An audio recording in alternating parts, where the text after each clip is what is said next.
Hello, audio test 1, 2. I think I got it. Now it looks like it's working.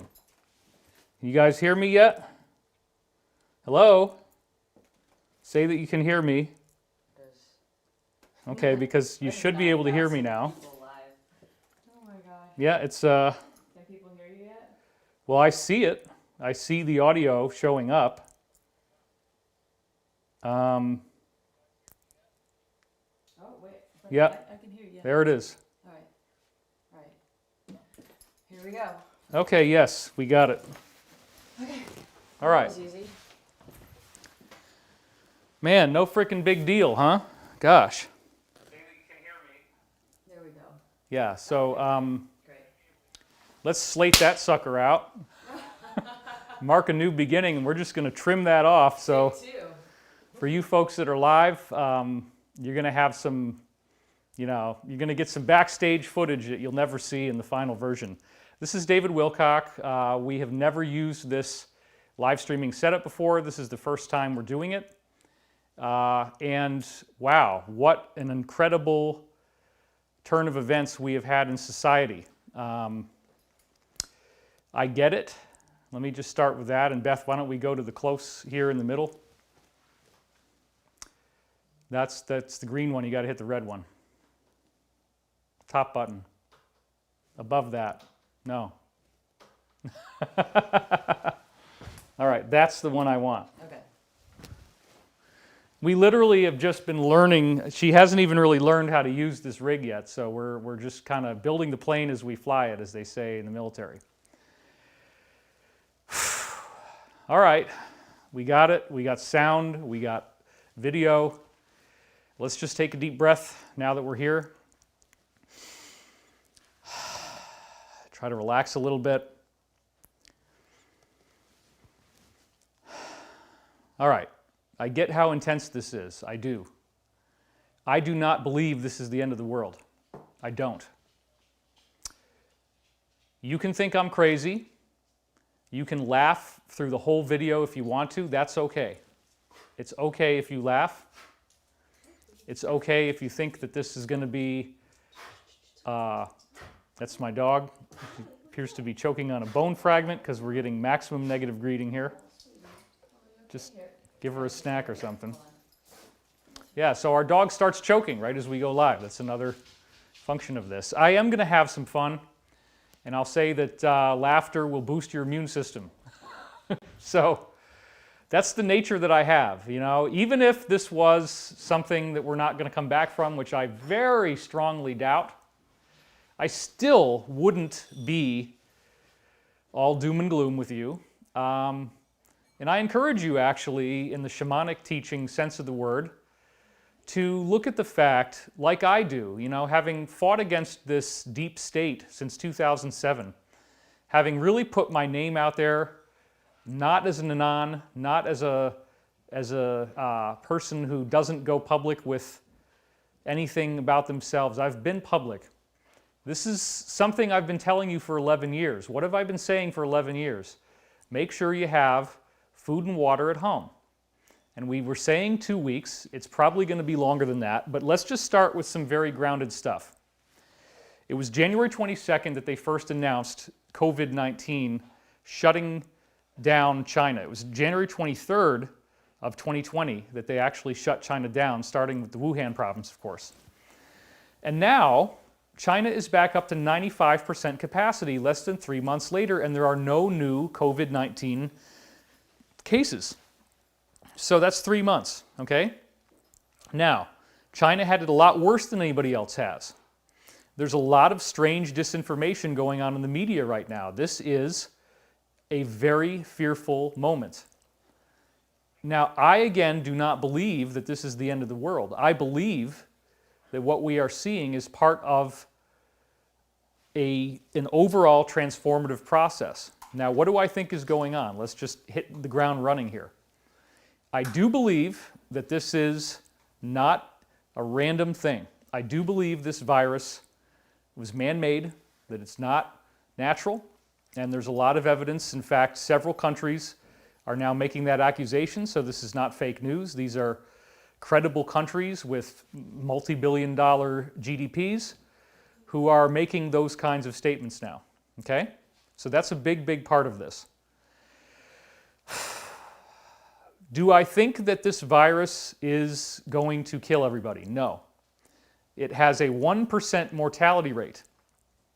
There was a lot of intel coming out on, for example, Benjamin Fulford's blog back in January, that this was a so-called designer virus, meaning that the virus is what they call ethno-specific. Now, what does that mean? That means that it's designed by someone and it targets certain ethnicities, in this case, Asians. Now, that's not a good thing. I'm not saying that you should be happy about this. I'm not saying you should be afraid of this, but what I am saying is that it's not just internet conspiracy theory. It's not tinfoil hat nonsense. It's not paranoid. It's actually what China has accused the U.S. of directly, and I believe also Russia and Iran have jumped in and said the same kinds of things. Now, I might be wrong on those countries, but I know Iran is one of them. I think Russia was another one. There's a few. Okay, now, if that's true, there's a couple other things that I got from briefings that I want to share with you. First of all, the Wuhan province, where it was so much worse than it's been anywhere else, those people, first of all, number one, they all use public drinking water fountains, meaning that they're walking up to a place in public where they have a water fountain that they can put their hands on, they can sneeze on it, they can cough on it, and they're drinking water out of it, and everybody's going to these. And literally everybody uses these. You're just walking down the street, you get a drink of water off of the water fountain. You're touching the button that other people touched, and then you rub your nose. The water comes out of it, you're drinking some of this stuff. Now, what we also know is that in the Wuhan province where this happened, that there is a serious problem with heavy-duty air pollution. And this is a virus that gets in through your lungs. Now, they have said that it was similar to SARS and to avian flu. Now, we've already had briefings going back many years that those were apparently ethno-specific viruses targeted to Asians. Isn't it also strange that at the same time that this was happening, and this is documented, that China was already going through viruses that attack their poultry supply and their pork supply? So, if it's an Asian ethno-specific virus, what does that mean exactly? That means that it's designed for people in this area with three things going on. Number one, public water fountains. Number two, severe air pollution. And number three, the majority of people in the Wuhan province of China and in China in general are heavy cigarette smokers. So what we're seeing is a higher rate of complications and possibly mortality. But again, the mortality rates on this really don't add up. When I looked up the number of Americans who have died of coronavirus 19, it's like it was at 30 for a long time, and now the last I saw was up to like 71.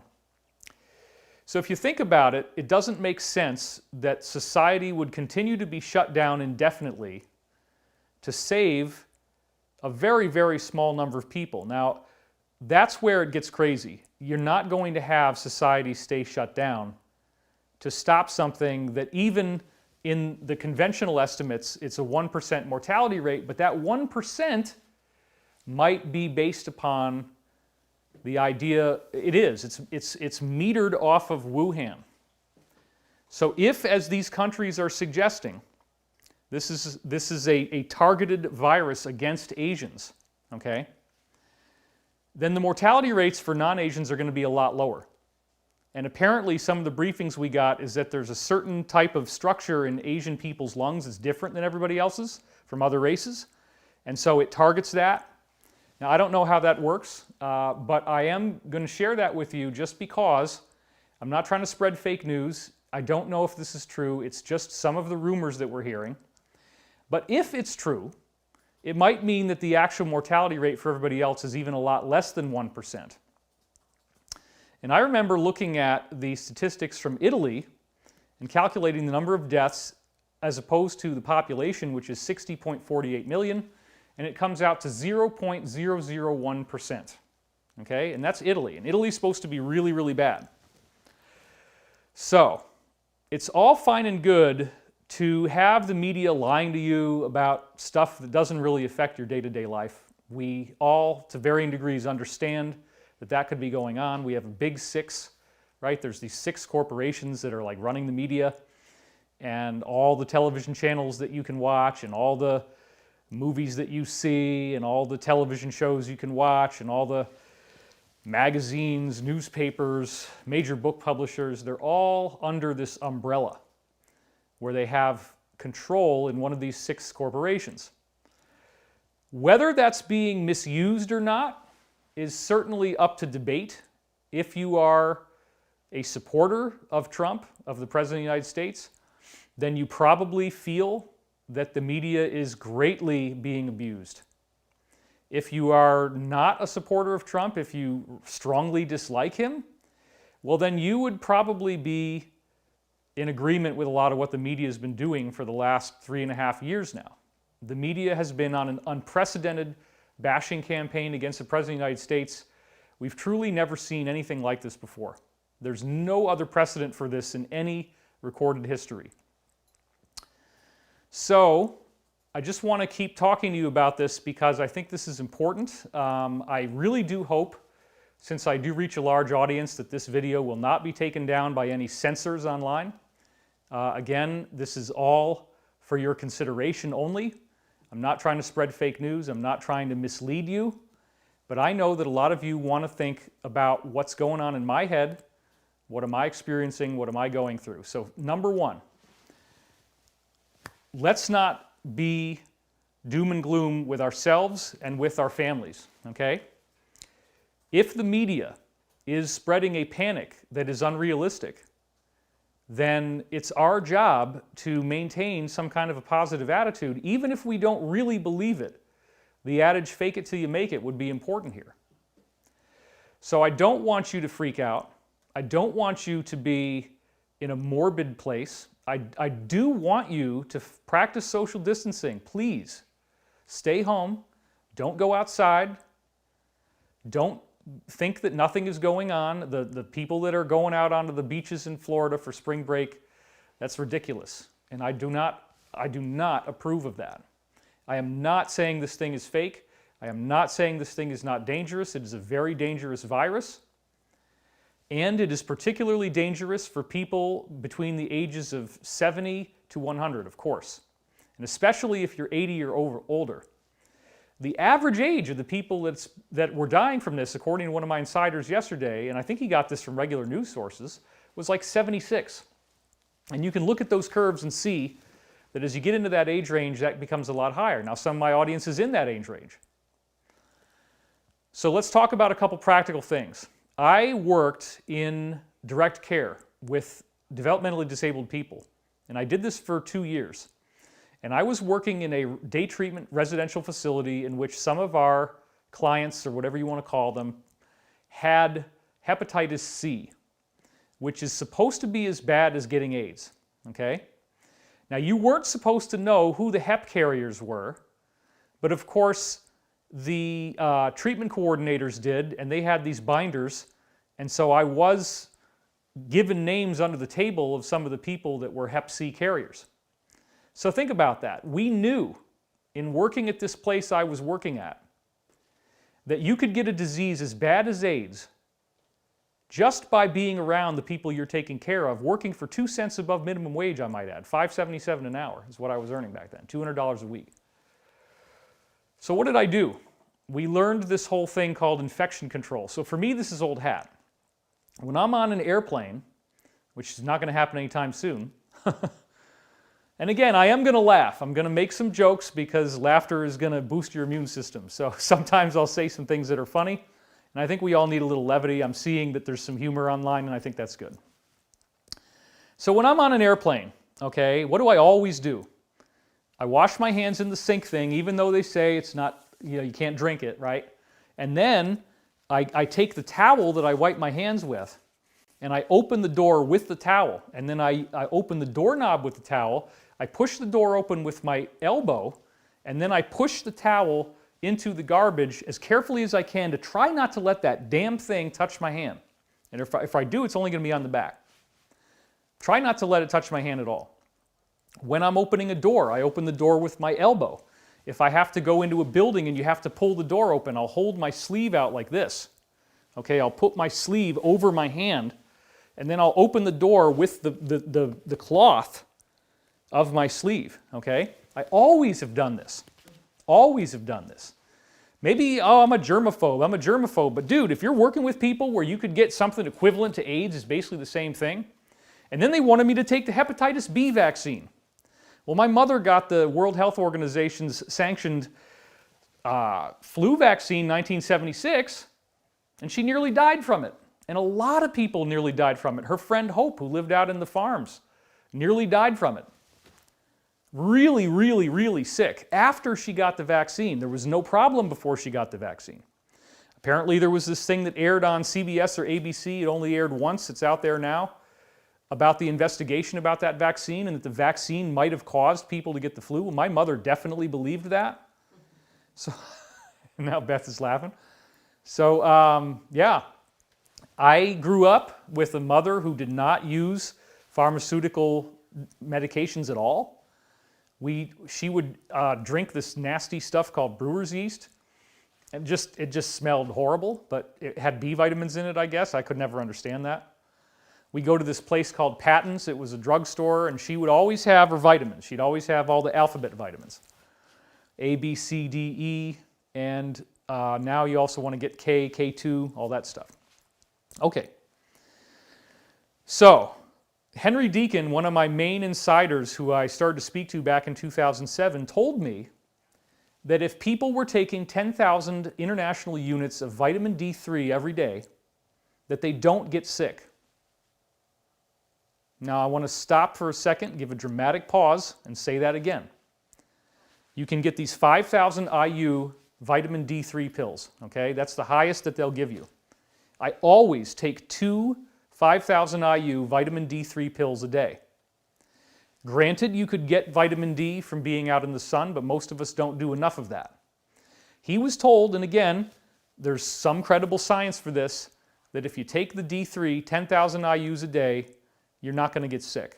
I probably did have that coronavirus 19, and the only thing that happened to me was that I had to sleep for about a month for like 8.5 hours at night and 2 hours in the afternoon.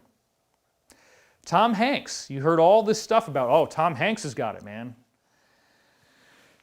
All that happened was that he had some body aches and his wife had some chills and they were tired, and that's it, and then they got over it.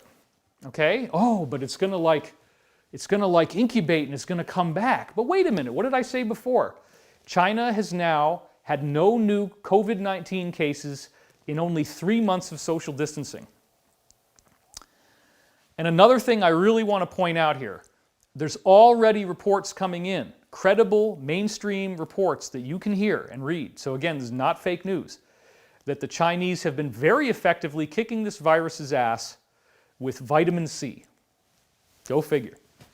So here in the Los Angeles area, we have fruit trees everywhere. We have an embarrassment of riches when it comes to citrus. And I've been eating like 6 oranges a day. Well, tangerines actually. We have a nice tangerine tree. So vitamin C, vitamin D are probably your most important things. However, I would also recommend getting a vitamin A source. When I was doing our own panic buying at the grocery store, I got a big old tub of super green powder because in there you get all your vitamin A. You get most of the vitamins. So if you have those alphabet vitamins lying around the house, I would definitely start taking them. I'd take A, B, C, D, E. E, which is really more just for your skin, but what the hell, can't hurt. And if you have K, take that too. Those are some of the main things. Hydration is extremely important. You always want to be drinking enough water. You always want to make sure that you're not thirsty. And even if that means you got to pee a lot and you're like, man, I don't like all this peeing, well, just do it anyway because the peeing doesn't matter. Okay? Stay inside the house. Practice social distancing. Don't be closer to anybody than 6 feet. I'm totally doing that. And, okay, she wants me to go over here now. That's fine. My wife is acting as my director, and that's totally cool. I gotta do something over Got to get something going on. How do I want that frame to look? Let's frame this baby up. All right. Guys, this is nuts. It's nuts. Now, nutrition, okay? Please, one of the things that I've been telling my wife is consistency, consistency, consistency. Haven't I been saying that word like every day? Yes. Yeah. Consistency, what does that mean? That means do the same stuff that you always do, okay? Get a routine, okay? I want you to go to bed at the normal hour. I don't want you staying up late at night. And I want you to get up at the normal hour, and I want you to let yourself sleep as much as possible. If you only usually get 5 or 6 hours, you are more vulnerable. If you can sleep more, if you don't have to set your alarm, if you don't have to go to work right now, then just sleep in. I have a dog, Shepherd mix, and she really, really wants that schedule. Everything's got to happen right on time, and that's helpful. I have been going outside. I have been walking my dog outside. There's no cars on the road, like hardly any. And yet, the sun is bright, and the breeze is nice, and it's been raining and raining and raining and raining in California like you can't imagine, which also is curious. All these things, to me, are not just meaningless, inconsistent pieces of data. Now, Beth, let me just ask, is everybody happy with the show so far? Are we getting any complaints or any problems or anything? Well, I think you can get into the meat of it, you know? Okay. Well, I want to start light, okay? I want to start and be pragmatic so that nobody can come out and fire shots at me. I know the risk that I'm under, believe me. I have been sort of hiding out from very intense attacks over the last year, more than a year, from our loyal opposition. I have been exposing this deep state Illuminati cabal ever since 2007. It has gotten to be a red-hot war with, as I told you guys on February 23rd of last year, on YouTube there were 5.9 million unique titles that had my name in the title, and that's not a name you see anywhere else except unless it's me. I mean, there's some British dude named David Wilcock, and he took davidwilcock.com and he just uses it as his email.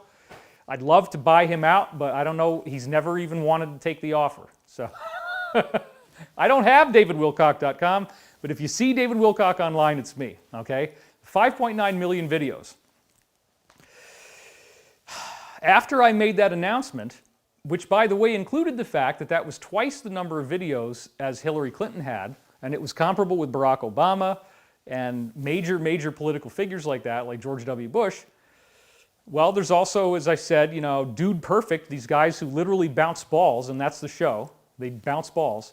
They've got like 40 million videos with that term in the title. So it doesn't necessarily mean anything. YouTube was its own little ecosystem. And then after I made that announcement, 2 days later, they knocked it down to 250,000. How the hell did they make 5.75 million videos disappear in a couple of days? I don't really know, but it did happen, and I proved it. Okay? Oh, David's such a narcissist. He's got such a big ego. Man, you just wanking on the camera. Okay, look, I'm not saying that this is something that I'm trying to pump myself up for. I'm simply saying it's true, okay? Imagine if that was you. Imagine if you had this happen to you. Imagine if you had twice as many videos on YouTube as Hillary Clinton, and then you tell everybody, and then 2 days later they're all gone. Just like that. Bang! It's intense, okay?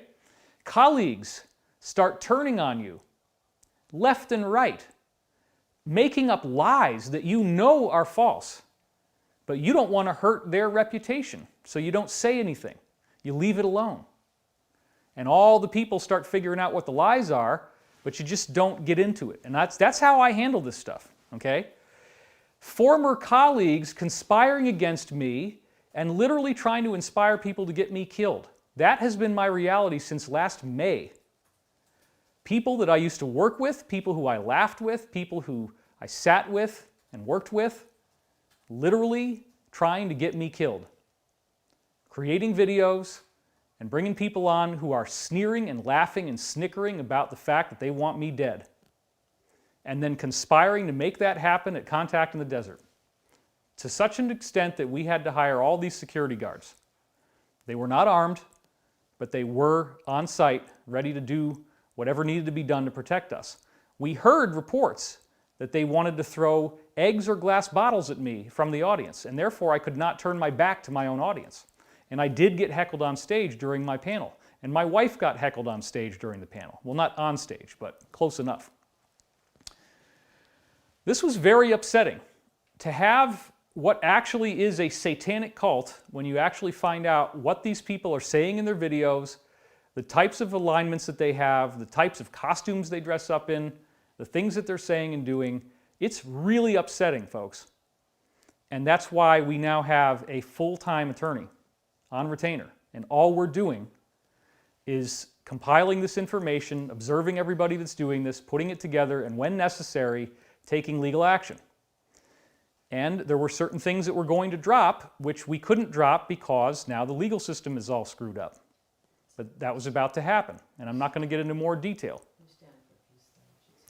But I want to be clear on this. We do stand for peace. We are not going to randomly single people out. You have to do a lot of stuff that's really bad for us to come after you.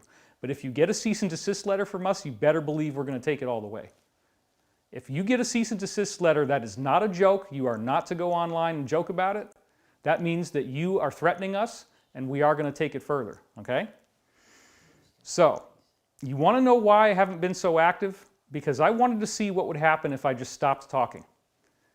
All these people where their whole life is making up stuff about me every day, making up these horrendous lies that I'm cheating on my wife, which is not true. We don't have a life. We're always around each other. All this crazy stuff, all these lies. This is what my life has been like. So I do apologize, folks, for why I haven't been more active. I built this whole setup for you knowing that there would be a time where I wanted to use it, where I wanted to go public because something was going to happen. Because I've been telling you for 11 years that you're going to have, stored food and water. And you're going to have to be in your house, and you're not going to want to or be able to leave the house for a period of time. We thought it was 2 weeks. Given what's happening now, it might be longer than that. But I want you to understand that the opposition is real. I want you to understand that these people are an extreme minority. They think they have a lot of followers and numbers because the following that we have is so big that even if you can rope in 1% of my audience by hating me, it'll appear to be large. But, okay, she's giving me the cut sign. That's fine. I've said enough on that. I do apologize, but we built this and now we're using it and it looks like everything's working. It's live, it's online. I do have a slideshow. I was hoping that we could use this slideshow, and I got to check this laptop real quick and see if it's going to work. But before that, let me just hit you with a couple other things. Again, not trying to spread fake news, not interested in Google, yeah, that's good. YouTube or Google or Alphabet or whatever they want to call themselves, taking this down. Please don't. Let my audience hear what I have to say. Censorship is not cool. If there is an entity, a force, a group that did this, okay, you got what you wanted, you released it, it's doing what you wanted it to do, please let us speak to each other. Please do not censor us. That is ridiculous, okay? At this point, it's ridiculous. Let us talk. I'm telling people to stay home. I'm telling people to wash their hands, take vitamins, which is always a smart move, and just try to be calm, okay? Because I don't think this is the end of the world. And I have an enormous amount of evidence for this, okay? I don't know if the slideshow is going to work today, but I will summarize what I have in it. And if it doesn't work today, then we will definitely do another one of these. We have one scheduled for Sunday, and I'll do it then, maybe even sooner, I don't know. And I should practice hydration and drink some water, so just let me do that for a second. You can cut over to this angle, I guess. The dramatic pause. And I can assure you that this water is, very clean. There's no germs in it as far as I can tell. And it's good to keep drinking water.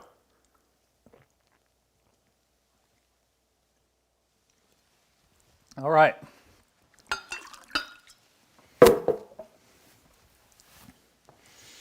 So let's get into some stuff, okay? Number one. I wrote these books and they're not bad. This has over 1,000 academic references in it. Let's go over to the wide tight shot again here, camera 2. This is source field investigations. It's a monster. Okay, this is 500 plus pages. What did I do in here? If you go to the back where the bibliography is, there's over 1,000 references in here. And what is the point that I'm making in source field? The point that I'm making in source field is that we live in a sentient, conscious universe with over 1,000 scientific references from credentialed PhDs. I'm not trying to sell it to you. I don't know if you'd even be able to order it anyway, okay? But the point is, what does this tell us? It tells us, for example, there is the science of a Russian guy named Kazanchev, Kazanacheev. Kazanchev discovered that he could remotely transfer viruses to a hermetically sealed cell culture with energy. Okay, now that seems really radical, but it's just part of the DNA science that shows that ordinary tissue can be reorganized by energetic fields into other things. And you've probably heard me talk about this for many years. Let me put this down now. One of my favorite ones, you know, without the germy, nasty stuff, one of my favorite ones, and let's go back over here now. One of my favorite ones is the frog salamander experiment, right? You've probably heard me talk about that before, in which eggs that are laid by a salamander are zapped with a laser that's a green laser, and then the laser photons apparently pick up the genetic signature. There is a photonic aspect to DNA. A single photon apparently can store the genetic signature of DNA. And then that DNA is remotely transferred into another cell culture, which in this case is the eggs laid by a frog. And it's only, the DNA is transferred by light, okay? However, what happens is that the frog eggs grow into adult salamanders. This was discovered by Dr. Peter Garyaev. And again, this is totally live. You know, I'm just doing this off the top of my head right now because I don't know if our slides are going to work. Hopefully they will. Garyaev said that salamander DNA could be transferred energetically through photons of light to frog eggs, and the frogs then do not grow into frogs, they grow into salamanders. This has also been done by other scientists, such as a Korean scientist named Zhang Kangeng, where he was able to take duck DNA and then zap it into chicken eggs, and the chicken eggs hatched into half duck, half chicken hybrid creatures. And he replicated this over and over again. Then there's another guy in Italy named Pier Luigi Ighina, and he did the same thing. And he was able, for example, to zap cat DNA into the tail of a rat, and the rat tail started to grow cat-like hair and grow longer before it died. He also was able to take peach DNA and zap it into an apple tree, and the fruits actually started turning into apple-peach hybrids. So this is one of these weird things that also shows up in the historical record, in the fossil record, where you have every 26 million years or so a sudden change in the life on Earth. And actually, when you dial it down, it appears to be more like a 25 million year cycle, or 24.8, okay? So let's just use that figure, which I think is what it'll be when it's perfected. This was Dr. David Raup and James Sepkoski from the University of Chicago. They're two paleontologists, and what they found was that they're looking at the greatest collection of marine fossils ever compiled, which they had over 3,300 different genres of life, all this stuff, and they can see when the life is formed, and every 24.8 million years, everything suddenly is evolving into a new form of life. And it's cyclical. And they wondered if it was some kind of nemesis thing. They thought there was a rogue planet, but it doesn't make any sense.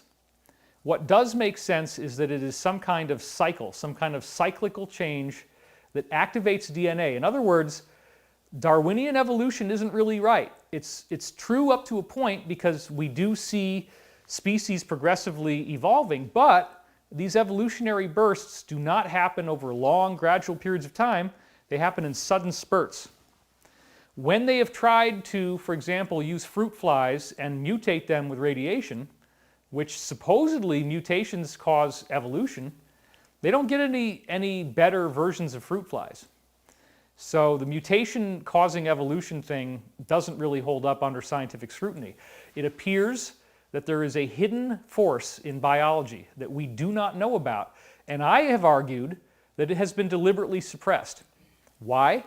Because when you understand how life really works, there is a spiritual component to it. It's no longer an animistic, deterministic Cartesian universe where everything is materialistically based. There is an energetic component to life.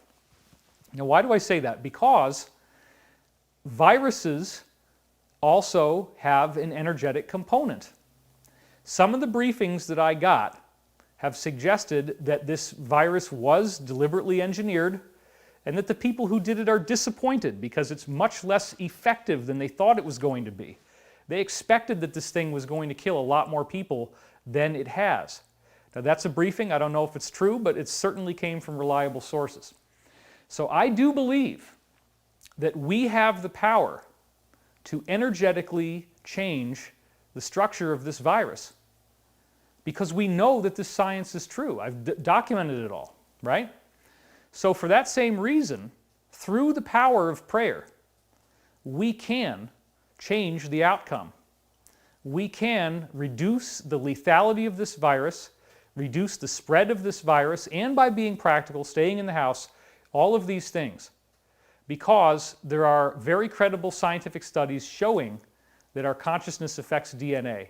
My favorite, of course, is the work of Dr. Glenn Ryan, who as a DNA scientist has shown that he can send love to DNA and it actually heals the DNA molecule, which he measures by how much light it holds onto, in this case, ultraviolet light.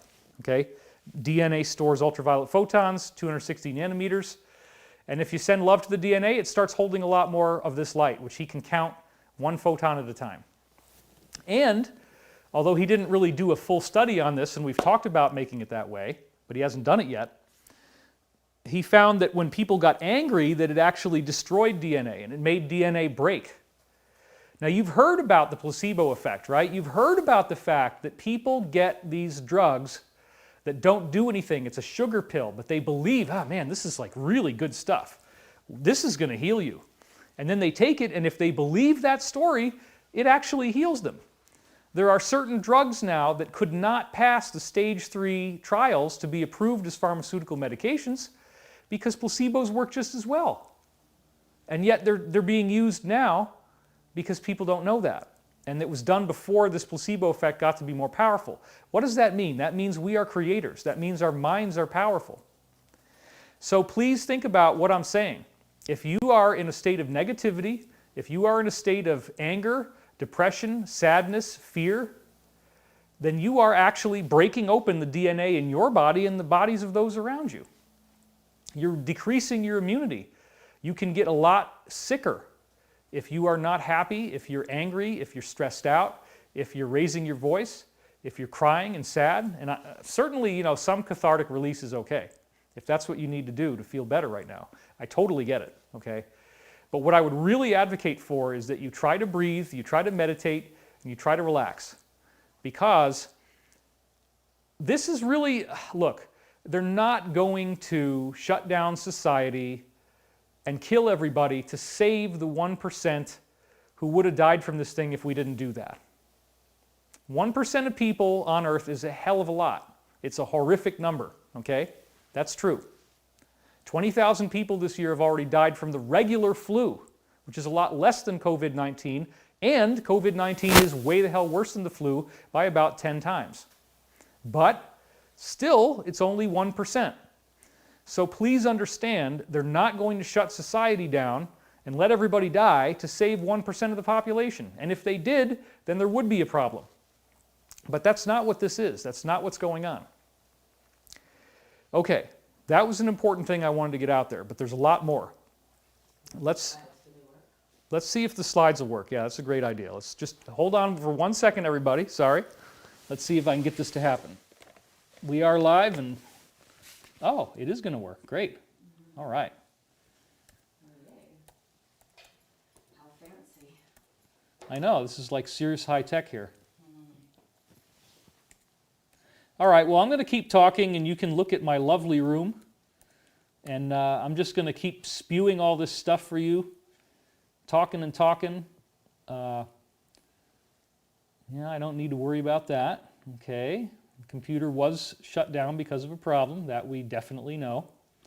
All right, and If you can get that understand. yeah, there's some stuff we could do here. I want to remotely transfer. Still see you.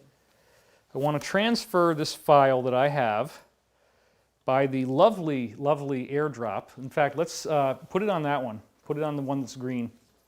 There. All right, I'm gonna do the lovely AirDrop, which is my favorite trick on the Mac. It's a wonderful feature, and hopefully the other computer will show up here. You guys having fun? Is this like better than just sitting around bored and watching a whole bunch of BS? I hope so. I hope I'm entertaining you at least, and maybe you're getting something out of this besides just boredom. And I have a very, very tight depth of field here, so I have to be super careful about where I'm standing, or it's just not going to work. All right. It's not wanting to AirDrop yet, but there's lots and lots of ways we can work around that. We could get an SD card. You can just talk about each slide. Yeah, but I want to do the slides. So let's just try to see if I can get this to happen. Hold on, folks. All right. If I just stop talking, I can think a little more and I can make sure that this works. All right, let me close the file.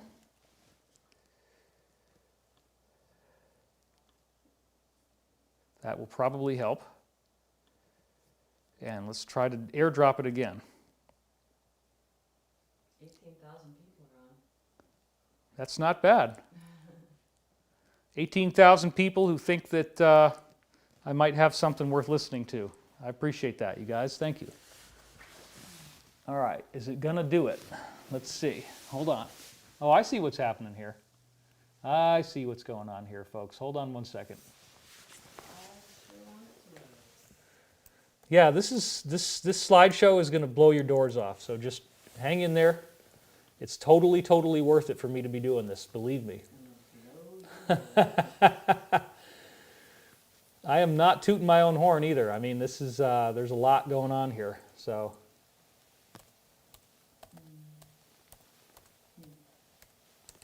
I mean, literally, guys, I've been working on this slideshow for so long. You know, right up until the moment, I just said, you know what, I've got to create a deadline for myself and really make this thing happen and get it out there, because that's the only way that we're ever going to actually do the show. We've got to like just literally get this thing out there and damn the torpedoes, full speed ahead. All right, so all this stuff has got to happen. And let's see here, AirDrop, we turn that on. All right, now there we go. All right.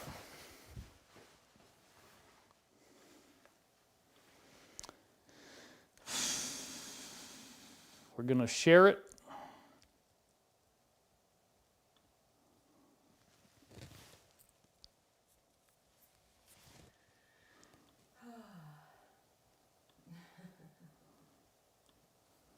Boy, this is fun, huh? Watching me do a whole bunch of nothing. This is like riveting television. Okay, Beth, if you don't mind, if you could load this the pandemic response file onto an SD card and then put it into that computer. What's that? That's not an SD card. Okay. Okay, well, you just... You know those little square things we got? Yes. Okay. Okay. We're going to get this done. All right. Hold on a second. So, yeah, and yeah, just take that HDMI cable out, because that's not, we don't need that anymore. We just need you to find one of those cards from wherever, doesn't matter. Okay, so before we go into this, I want to be clear, in case you haven't watched this stuff before, where I'm coming from, because you're about to get a major, major download. I've been working on this thing nonstop for so many hours. There's so much research that's gone into this. So, the deep state, the Illuminati, the cabal, the New World Order. It's real, okay? And I have learned a lot about this ever since I started to read books on it in the mid-1990s. As I've said so many times, there was a class that I had in college. It was a sociology class, and we had a textbook called Crisis in American Institutions. Now, the purpose of this sociology class was to teach us about, if you will, government conspiracies. And there are some really great books that are out there. In fact, I have one of them right over here, so just stand by 1 second. I'll show you a couple examples because I know right where they are. You should be able to still hear me, so I'm going to go over here and I'm going to grab these books. This is one of them right here. Boom, I got that one. Okay, and then there's another one right here, which is very important. And I'll grab that one. Okay, and then there's another one. Okay, and I think that's all of them. All right, yeah. I think those are the main ones that I need to have. Okay.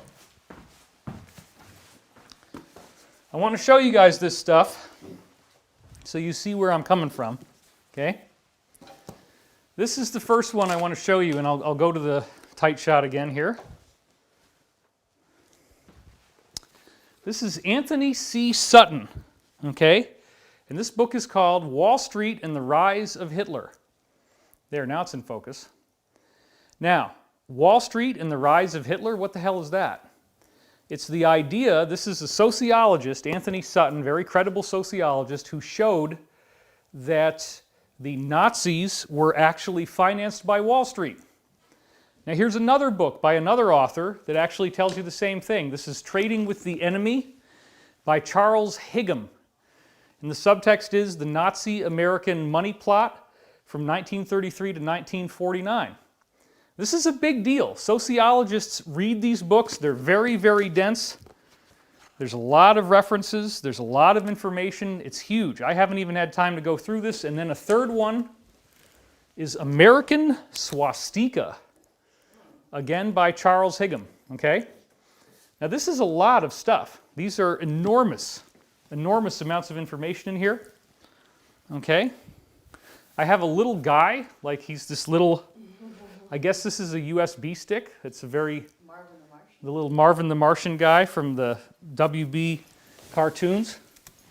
Anyway, those books that I just showed you guys, they are proving, let's just make this clear, they are proving that there is a collusion between the deep state folks in the German camp, in this case, right, the Nazis, and Americans. In fact, you couldn't have had World War II without American manufacturing. So I learned this because I found out that we have all this crazy stuff with the Nazis having had their planes were apparently built by Boeing, okay? Their tanks were built by Ford.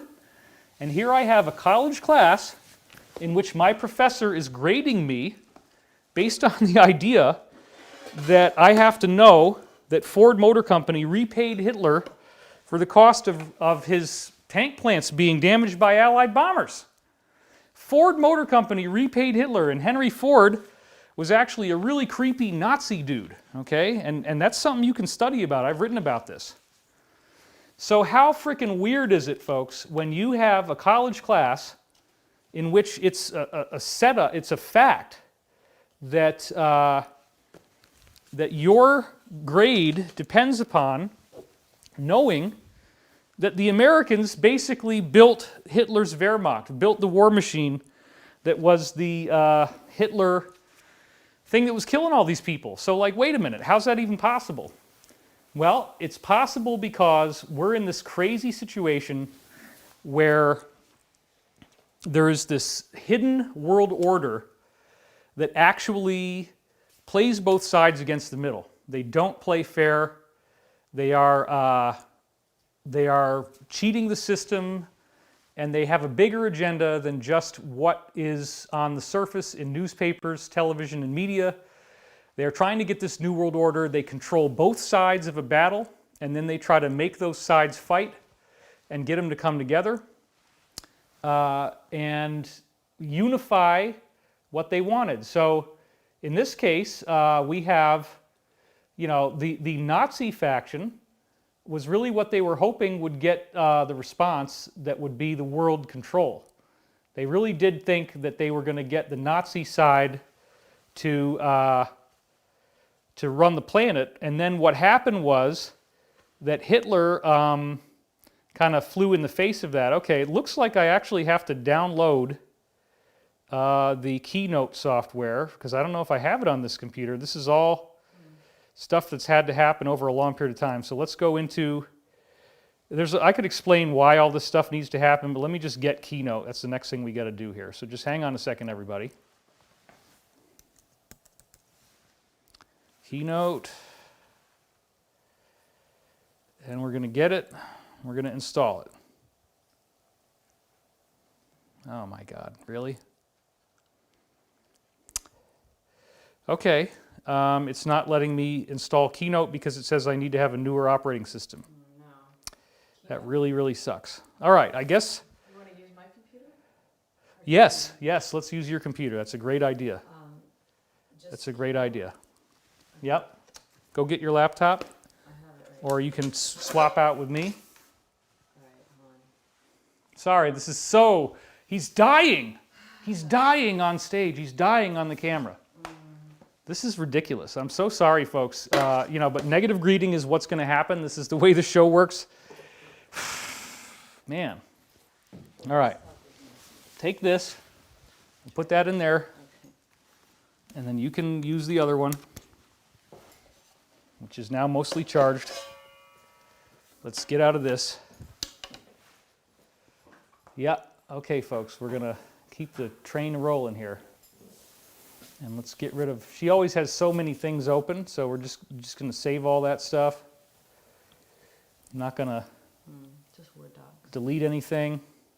Why don't you just save all that stuff while I'm up? Just do it real quick. Okay, so let's talk about this stuff with Hitler. It was crazy. I mean, being a college student and being graded on this, right? You want to get a good grade. You want to be academically proper. And this is what you have to know. And then the professor was saying, this is the way the world really is. And sociologists who read these books by guys like Charles Higham and Anthony Sutton, we know this is true. We know that, there's this weird, in fact, Wall Street built up Hitler. Hitler couldn't have been doing all that stuff. He didn't have enough industry. The industrial power for those tanks and for those bombers came from the U.S. And we were building what appeared to be passenger airliners, which were then getting shipped to South America, where they took the seats out, and then they would ship them over to Africa, where they'd repaint them and retool them to be Hitler's bombers.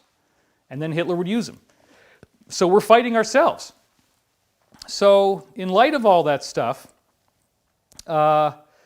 it's very, very bizarre to find out that this is the world that we really live in.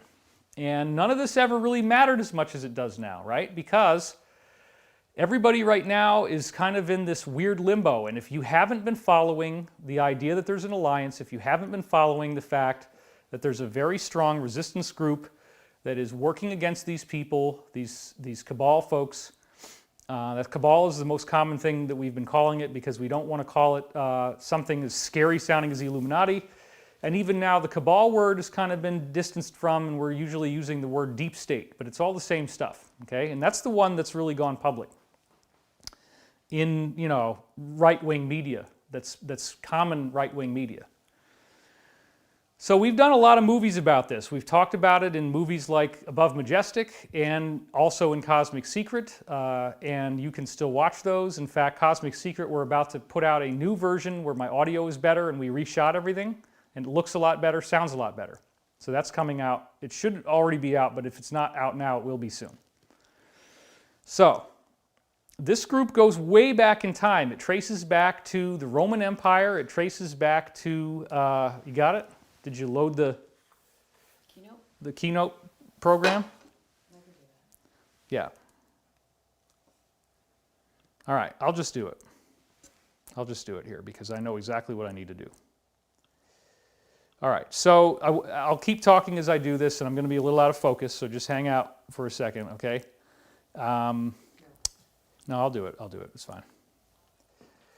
So, again, this whole cabal thing has become a major, major part of my life and my work. I've studied them. I know their movements. I've spoken to people who are in it. This is not a joke. They are real. Whether you believe it's true or not doesn't matter. They are real. Now, I do not think that this is the end of the world. I do not think these people are going to succeed in their sick, crazy agendas of what they're trying to do to us. This does appear to be their final move. This is like their big thing. So one of the things we could talk about here for just a moment is you go back to history and you look at the history of the pirates. Now the pirate flag is called the Jolly Roger, the skull and crossbones, okay? And that pirate flag is actually a symbol of the death that they are so enamored by. You know, they love and they worship death. They're like a death cult. So that's, you know, not a good thing for anybody who enjoys being alive on this planet. You don't want to be under the sway of a death cult. Now let's see if we're going to get any screen sharing here. That's the next thing I really have to take a moment to make sure is going to work. And I think it will. Hold on. We may be totally doomed here with the slides. I don't know. This is the last thing. If this doesn't work, then we're really just not going to do it. Just go through them. Yeah, I'm not. Okay, hold on.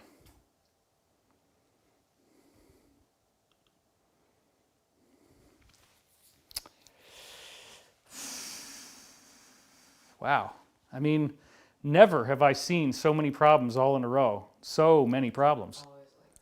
But this is what happens, folks. This is what happens. This is the serenely crazy aspect of how this thing works. You like that twist of phrase there? Serenely crazy. Yeah, it's not, for whatever reason, your computer is not putting out any video. It's not seeing it. It's not doing anything. Go through it. I don't know how to do it through YouTube. So. All right, let's try unplugging this guy real quick. And then we'll plug it back in, see if that does anything that might do it. I would just talk about them, even if you can't see them. You can't do it, just talk about it. I got it. See, we're having a little married couples quarrel here. How are we going to do this? How are we going to do the show? All right. So I will just go through these slides, to some of them at least, and but no, I really want to go back and do this right later. I just don't know how. I don't know why that's not working. It's very, very, very bizarre. Let's just see one thing. Let me try one thing. Maybe this will work.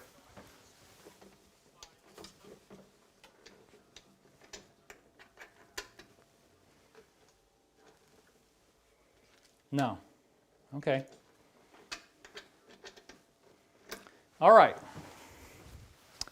So I'm just going to give you guys then some of this intel without all the bells and whistles. And I will just go through certain things. God, that's annoying. You can just maybe hold the computer. No, we're definitely not going to do anything that unprofessional. No, that's too unprofessional.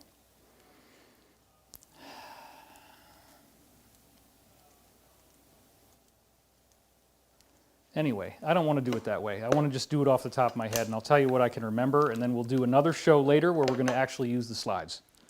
Okay, couple things. And then we don't have to make this terribly long either. Okay, so after having all of these possible ways to try to do this kicked out from under me, we just have to do this without slides. And that's fine, because I remember most of what I was going to say. UK Sunday Times in 2009 put out an article called Billionaire Bid to Curb Overpopulation. You can't find it anymore because they took it down on their site after October 6, 2011. And it was published in 2009 in May. I think it was May 23rd. Billionaire Bid to Curb Overpopulation is talking about these guys getting together and having a secret meeting because they don't want religions involved and they don't want governments involved, because they see that population is this horrible, horrible problem that is such a big deal that we have to, we have to do something. But they don't want to look like a cabal. That's one of the things it says in the article. They don't want to look like a secret global cabal. But who are the names involved in this thing? Rockefeller, right? David Rockefeller. Then you got Warren Buffett. And of course, you've got Bill Gates, and Bill Gates is putting the whole thing on. Bill Gates and these guys get together, and they have this meeting in which they discuss the idea that population must be reduced, because if they don't curb population, they're going to have this huge problem and everybody's going to die. Now, I've never agreed with this. I've had these cabal people try to tell me this kind of stuff, and it's like, no, I don't buy it. I'm not into it. You can't act like you are God and take over for nature. Nature has a way of solving these things, and what's especially crazy is that, like the Amazon River Basin, according to some of my insiders, you could relocate 20 to 30 billion people in there comfortably. Yeah, you'd have to develop it, but is it better to develop it than to let a lot of people die? I think it's better to develop it. It's not like you're going to kill it. There's plenty of room. The whole thing is almost totally untouched. And it's all green, and there's lots of water, and there's lots of, you'd have to terraform, you'd have to change things around, but you can make it work. So, you're going to clear cut the forest, David? What, well, you want to let everybody die? Well, everybody's so upset now that 1% of people might die. Okay, well, yeah, we could clear cut. We could do that. We could do enough of it that it's not going to cause any lasting damage, and we could help a lot more people stay alive. And then you have the fact that they're holding on to technology where they could develop off planet. And that's one of the things that's been hidden from us. And again, you can laugh if you're not used to my work and this is funny to you, that's fine. But there's a lot of science behind this. Let's cut over to this camera now. So, I get that this stuff sounds crazy sometimes, and that's fine. But I have been studying this for a long time, and I'm very confident about what we're saying. So this article from 2009 in the UK Sunday Times said that these guys see population as this thing they have to combat, and that overpopulation is the issue they need to focus on. Well, a year after that, in 2010, Bill Gates pledged that he's going to donate $10 billion to his foundation for vaccine research, while he was in the meeting from the year before where they said they need to stop overpopulation, which means kill people. And then another guy who was at the meeting, Warren Buffett from Berkshire Hathaway, pledged $35 billion to this foundation, or $25 billion, I guess. So the total amount ends up being like $35 to $40 billion, something like that. Or I think actually Warren Buffett put in 35. So then you have Bill Gates putting in 10 billion on top of 4.5, it's a total of about $50 billion. Over the next decade, that's what he said, he'd put 10 billion over the next decade. Now, it is a fact, folks, that you can go to the Department of Justice website on January 23rd, is I believe the date, okay? It is a fact that a Harvard professor, and I believe his name, if I'm remembering it correctly, is Charles Littgens. He was arrested because he is working for this company called 1,000 Talents, and they were in Wuhan, and they were misleading and lying to the US government about what their money was being used for. And they had large budgets, and they were working on viruses and vaccines in Wuhan, with the Chinese, with 2 other Chinese nationals. Now, there's already this stuff that comes out on a Snopes type of website called factcheck.org, which has the star and the check mark, and it's supposed to be all official, saying, this has absolutely nothing to do with the COVID-19. It's totally random coincidence that this guy was arrested by the Department of Justice. It's a totally random coincidence that his whole enterprise was running out of Wuhan, that he's working with these people. But then on March 13th, Friday the 13th, Bill Gates steps down from Microsoft and Berkshire Hathaway, which is Warren Buffett's company. He just mysteriously resigned. Now, we have an insider who I'm acquainted with, and my wife is acquainted with him as well, very much so. And he has a guy who is his top guy.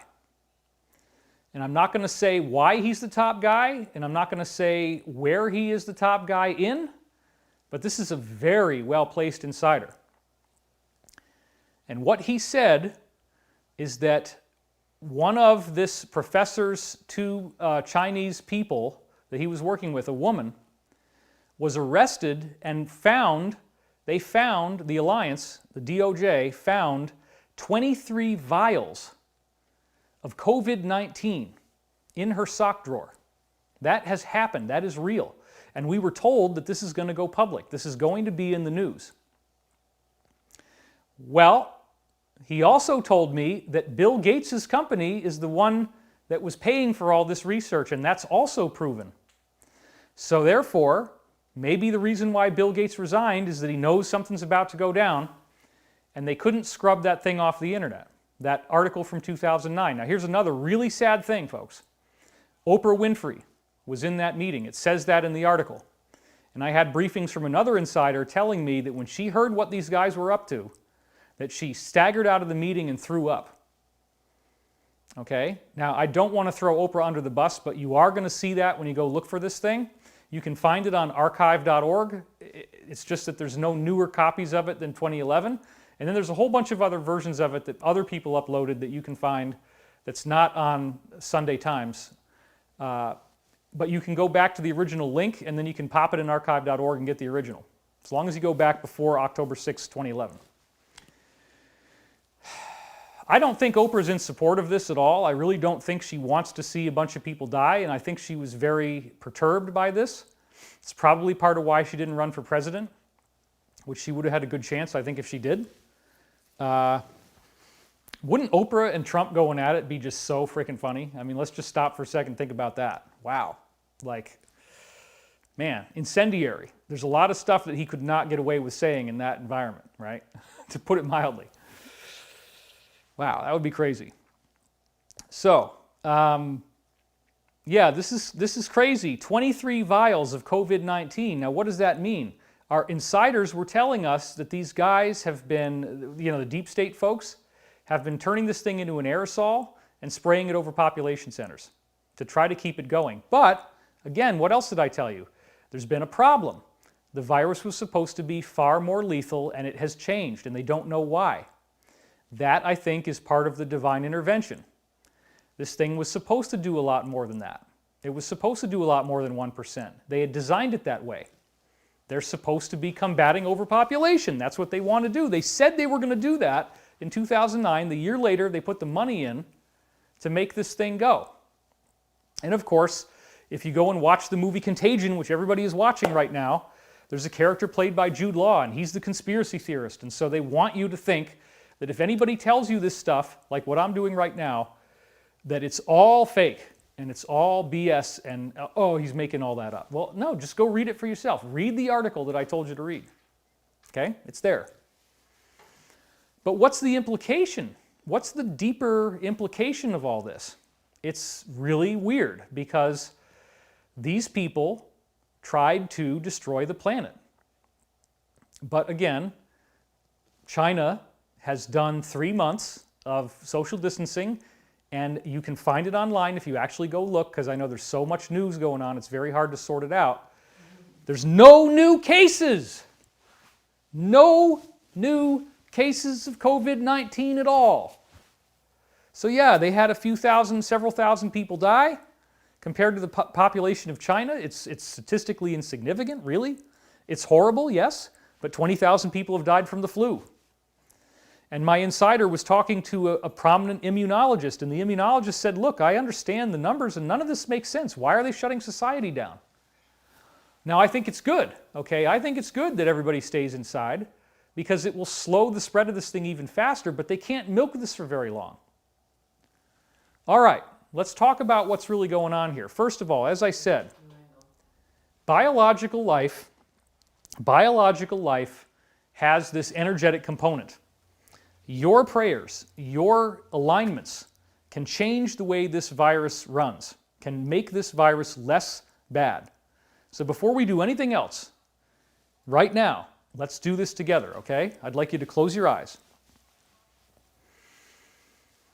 Stop writing all those crazy comments. It's going to go a million miles an hour over there. Can't even read that stuff. Just close your eyes for a minute. Take a nice deep breath. Feel yourself getting more and more grounded and centered.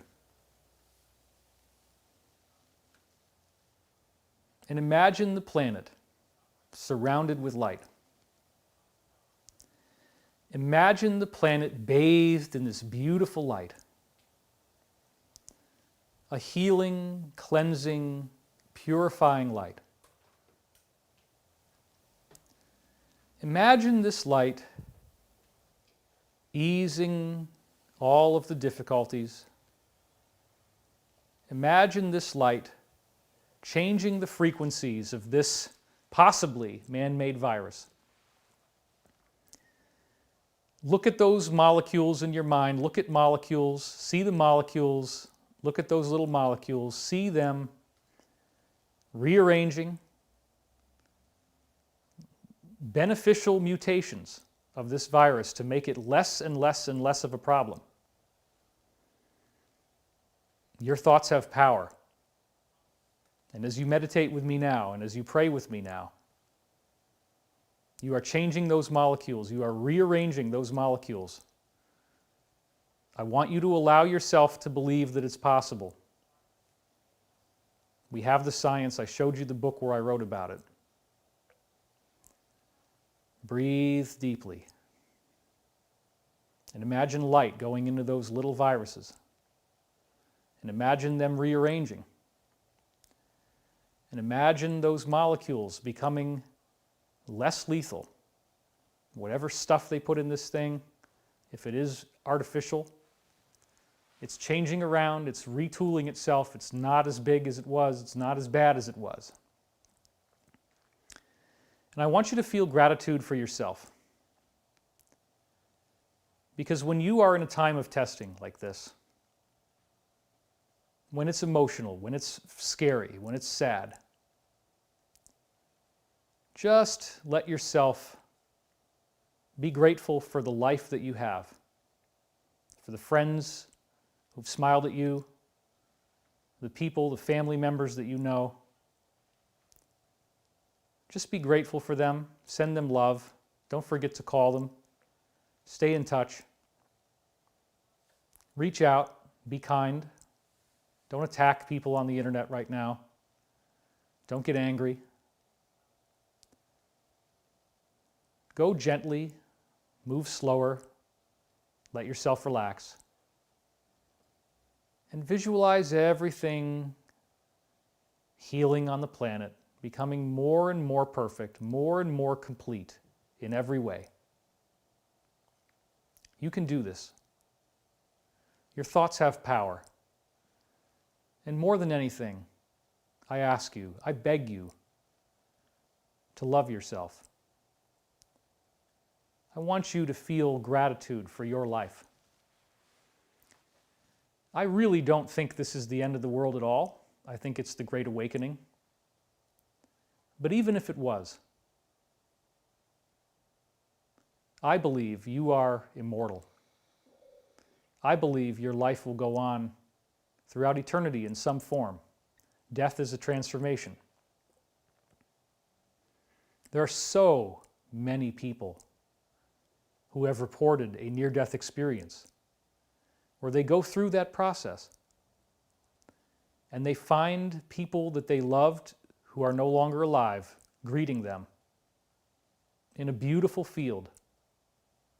Some of them see gorgeous crystal cities, staggeringly beautiful, magnificent architecture, enormous and gorgeous.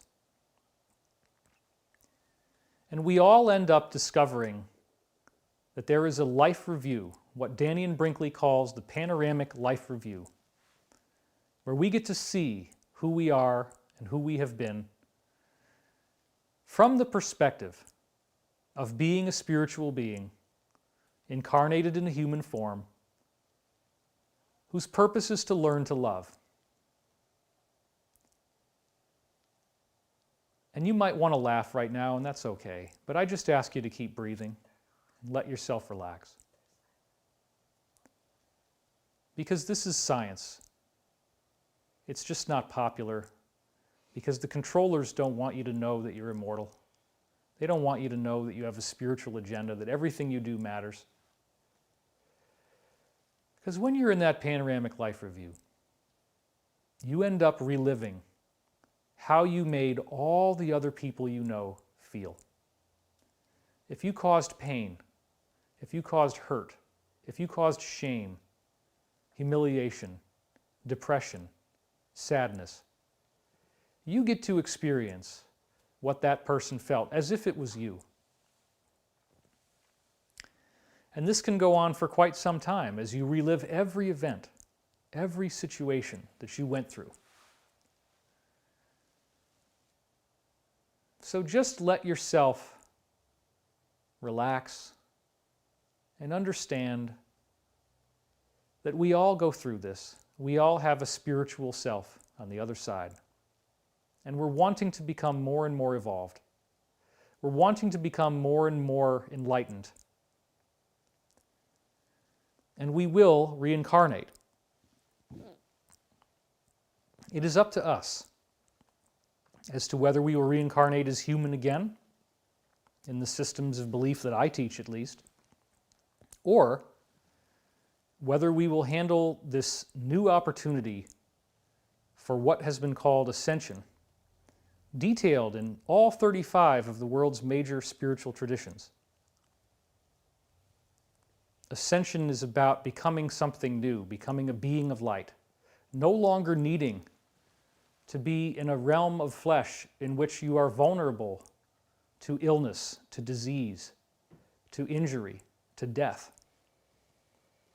in which you have the ability to levitate, the ability to manifest objects out of thin air, the ability to communicate telepathically, the ability to bilocate yourself, to be in more than one place at the same time, to increase or decrease your physical size, to manifest objects out of thin air, to make yourself lighter or heavier. This is something that has been talked about by Jesus and by so many other great teachers. It's the promise of where all this is taking us as a planet. So again, consider the vastness of yourself, your identity, and then focus that love back into yourself. Give yourself a break. Give yourself some credit. Let yourself just relax. It's not so bad. It's not so crazy. We're going to do this. We're going to get through this together. And again, envision your light radiating into those viral cells, whether they're man-made or not, changing them, lessening their impact, reducing their destructiveness. Planet-wide, a blanket of light covering the planet. If there are people who were storing 23 vials of COVID-19 in their sock drawer, as the briefings have told us, releasing this in a misguided sense of saving the planet, send them love and healing. Let us please not bring out torches and pitchforks and treat everyone who is in this so-called Illuminati as the ultimate villain. So many people are trying to escape and get out. So many people have gotten out. And if someone decides to turn against a group like this and do the right thing for the betterment of humanity, they are a hero. That is very important. All right, I'm going to close this meditation now and just ask that you share this light and this love with yourself. And remember to be kind to others and just be at peace. And so it is. Amen. All right. So that's one of the things that, that I wanted to talk to you about is the 23 vials. But there's a lot more going on. On March 3rd, there was an Italian newspaper that announced that there is a huge drill going on involving an international effort of militaries around the world in Europe, in which the U.S., as of March 3rd, was sending over the next week 20,000 more troops to add to the 10,000 that they already had. And they also have tanks. Abrams tanks, I believe is what it was. And so, oh yeah, we got the phone ringing now. This is very professional. Whoever that is, if you're watching, don't call me right now. Let me get a drink of water. They're going to just let that ring through, so I guess we got to just deal with it. Whoever this is, they're not watching my show. Thanks a lot. I really appreciate that. Can you do some more slides? Oh, we're getting a lot of slides here. I might actually read some of this because some of this, we're going to do it again in another slideshow, but I want to get specific. So I'll do some specifics. Let's see. Okay, hold on, everybody.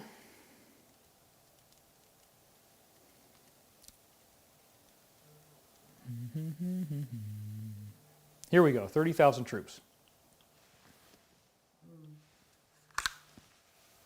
Now you're getting called. What is going on? Okay, never mind.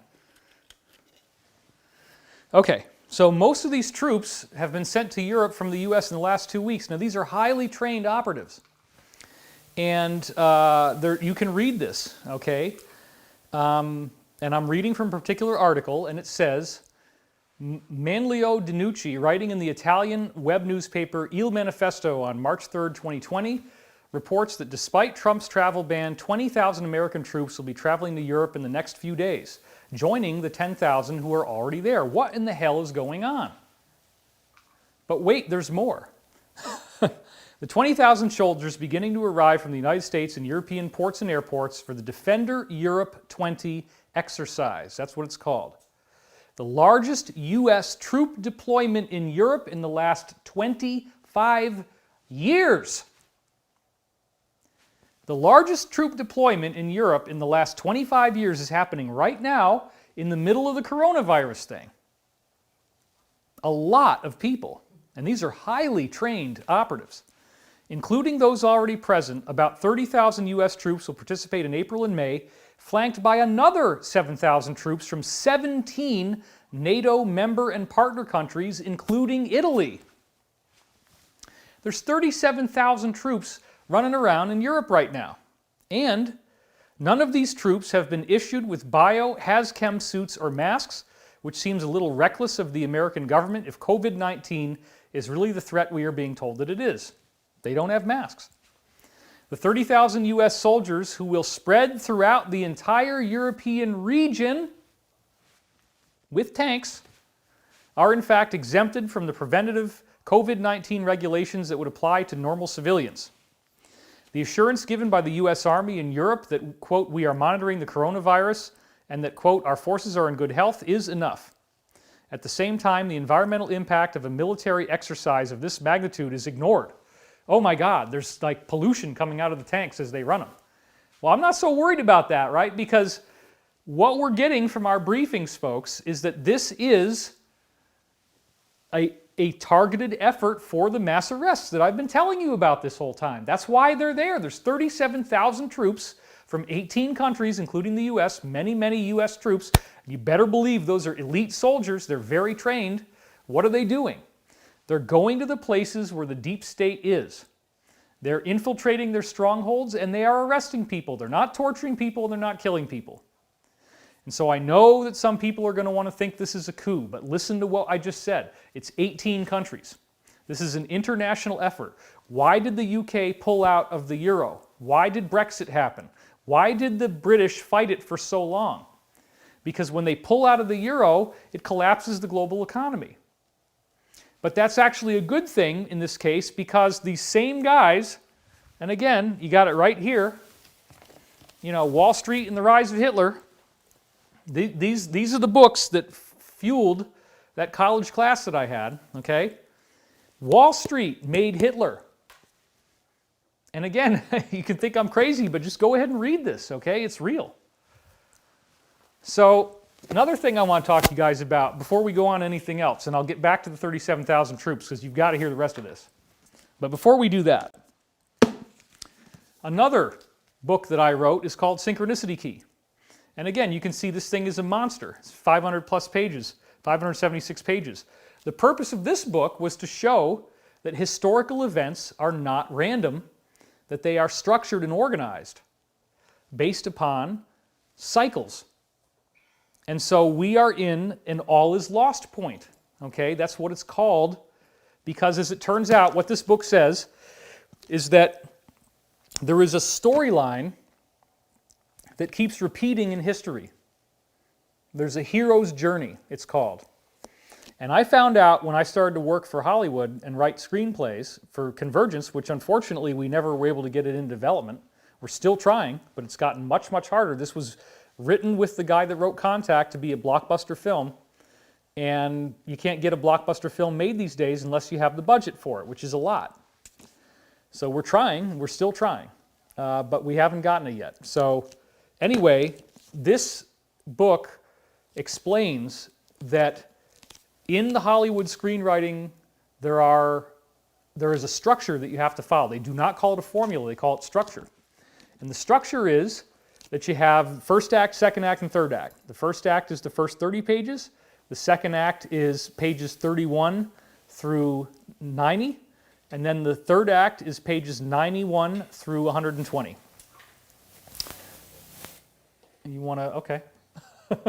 She's tweaking my lights. So, that three-act structure is essentially like beginning, middle, and ending. It's setup, conflict, and resolution, the three acts. Act 1 setup, Act 2 conflict, Act 3 resolution. Now, this is something that you're going to get in every movie that you see. There's a central character who's the hero. It could be a man or a woman. They have flaws. There's flaws in their character. Some of those flaws are... Oh, and if you're looking about like the shadow in between my eyes, we could also hit that light on, you know, if that's what you're trying to fix. Turn that light on. Yeah, I don't really have this silly look to me. It's just because we're lit from the sides. Crank that sucker on, that should fix it. Not the DC-AC switch, the other switch. Yeah, there you go. Yeah, that's more blinding, but it's going to look better. All right, we got it. So, again, I'm not trying to sell this. You probably can't even buy it right now, but if you've read this, if you understand it, it was a New York Times bestseller just like the other one. And the point is that the storyline has an all is lost point. It happens around page 85. They even know what page to do it on. The hero is supposed to look like he died for 5 pages of screen time. And if these cycles take place over hundreds of years in some cases, then the all is lost point can appear to be a pretty good length of time. They also call it the whiff of death. Now, what did I conclude? I concluded that the hero's journey storyline is what we call a series of archetypes. Joseph Campbell called it the monomyth. Every culture has these archetypes in it. Every culture has the hero's journey in it because it's our spiritual DNA. Hollywood films need to follow this structure if they want anybody to watch it. And if you don't have the structure, people don't watch the movie. And they found that over and over again. It's very hard to get somebody to watch a movie if you don't do this. You have a single hero. He faces off, he or she, I'll use he for right now, faces off against a villain. The villain is the mirror-inverted form of the hero. If the hero were to go down a dark path and let his flaws overtake him. So the hero, for example, the beginning you always have to have 6 things that need fixing. There's problems with the hero. They'll show you that at the beginning of the movie very clearly. Then there's a villain, and the villain is what the hero would turn into if those flaws took over.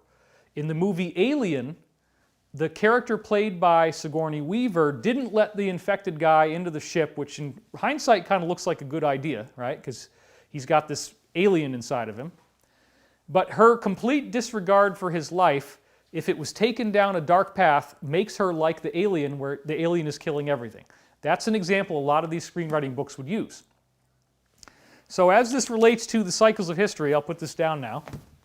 as this relates to the cycles of history, we find out that history has these patterns in which things always happen the same way, okay? And it's remarkably consistent, and a certain scientist I talk about in the book, going all the way back to Babylonian times, Sumeria, okay? It's the same cycles over and over and over again. There's a Russian scientist who was looking into all that stuff, and it was sanctioned and approved by this Garry Kasparov, who was one of the top chess masters in the world. He believes it's true. And I can't remember the guy's name off the top of my head because it's been too long. But anyway, it's in the book. So what I've done is I've gone through and I've shown how cycles of time happen and very precise patterns repeat themselves. So please understand that we've never had a true global all is lost point quite like this before, but this happens over and over again. And we're in that part of the hero's journey where it appears to be the all is lost point. But then, wait a minute, something happens. It's not the end. It's only page 85 in the script. The hero has to appear to be dead. I remember being a kid and watching E.T., the movie. And when E.T. appeared to be dead, I cried my eyes out. And I really believed he was dead. And then when E.T. comes back to life, because Elliot's loving him, oh my God, that resurrection was so amazing, and I was just crying and crying and crying. And as a kid, I hardly ever cried. So when you understand that this is an archetype, that this is a pattern, that this is a spiritual blueprint that we all have to follow, okay, it becomes a lot different at that point. It no longer is the end. It's just that tipping point in the story. So I'm looking at the fact, some very basic things, okay? I'm looking at the fact that all the lights are on, that the water is on, the sewage is on, that we have gasoline, that the financial system is running, money is flowing, people are going to work, people are doing their jobs. If they're critical infrastructure jobs, they're still doing that stuff. All these guys are still running their blowers around here. Everybody's lawn is going to look good, okay? Much as we don't like the blowers, they're still running. So, what I'm saying is, we're not in the end of the world. I'm a psychologist. I've studied history. We went through the whole frickin' written history. We looked at this cycle. We see it happening over and over again. Everybody who's in the phase that we're in, whatever country you're in, wherever you are when this happens, it always seems like it's the end of time. It always seems like it's the end of the world. Imagine if you were in Indonesia in the middle of tsunami. Imagine if you're in Japan in the middle of Fukushima, for God's sake. How did we all feel as a planet in the middle of that Gulf oil disaster where this oil is shooting into the Gulf and they're saying, oh, we're all going to die. And every time there's a war, oh, we're all going to die. Okay? This is nothing new. It's just that we haven't had one where we're all doing it together. So what happens in the structure at the all is lost point is that the hero appears to be dead, but then is resurrected. There is a change. There is a way out. The hero then realizes at this point that he or she must face his or her flaws, and I'll just continue using the masculine pronoun. He must face his flaws to fix the problem. So whatever he's been holding back from, whatever he needs to do to transform, if it's a romantic comedy, it's usually a fear of intimacy or an attachment to some other person, something like that, some kind of emotional blockage that stops that person from loving the love interest in the movie. Because in a romantic comedy, even if it's a comedy, they always have to be quarreling and not getting along, and maybe they're going to break up and we don't really know, okay? So that would be an example of the all is lost point. They don't always physically die in movies, but they will have their quest appear to be completely destroyed. But in all the best movies, the ones that really hit this the most, you're going to have the hero appear physically dead. And we get to watch cycles that normally take place over years and years of time, all compressed into 2 hours when we see a movie. And it gives us, it's like going to church, because we're seeing the hero's journey, which is really the story of Jesus, the story of Christ, the story of the galactic mind, as I talk about in my new book, Awakening in the Dream, which hopefully is still going to come out on June 2nd.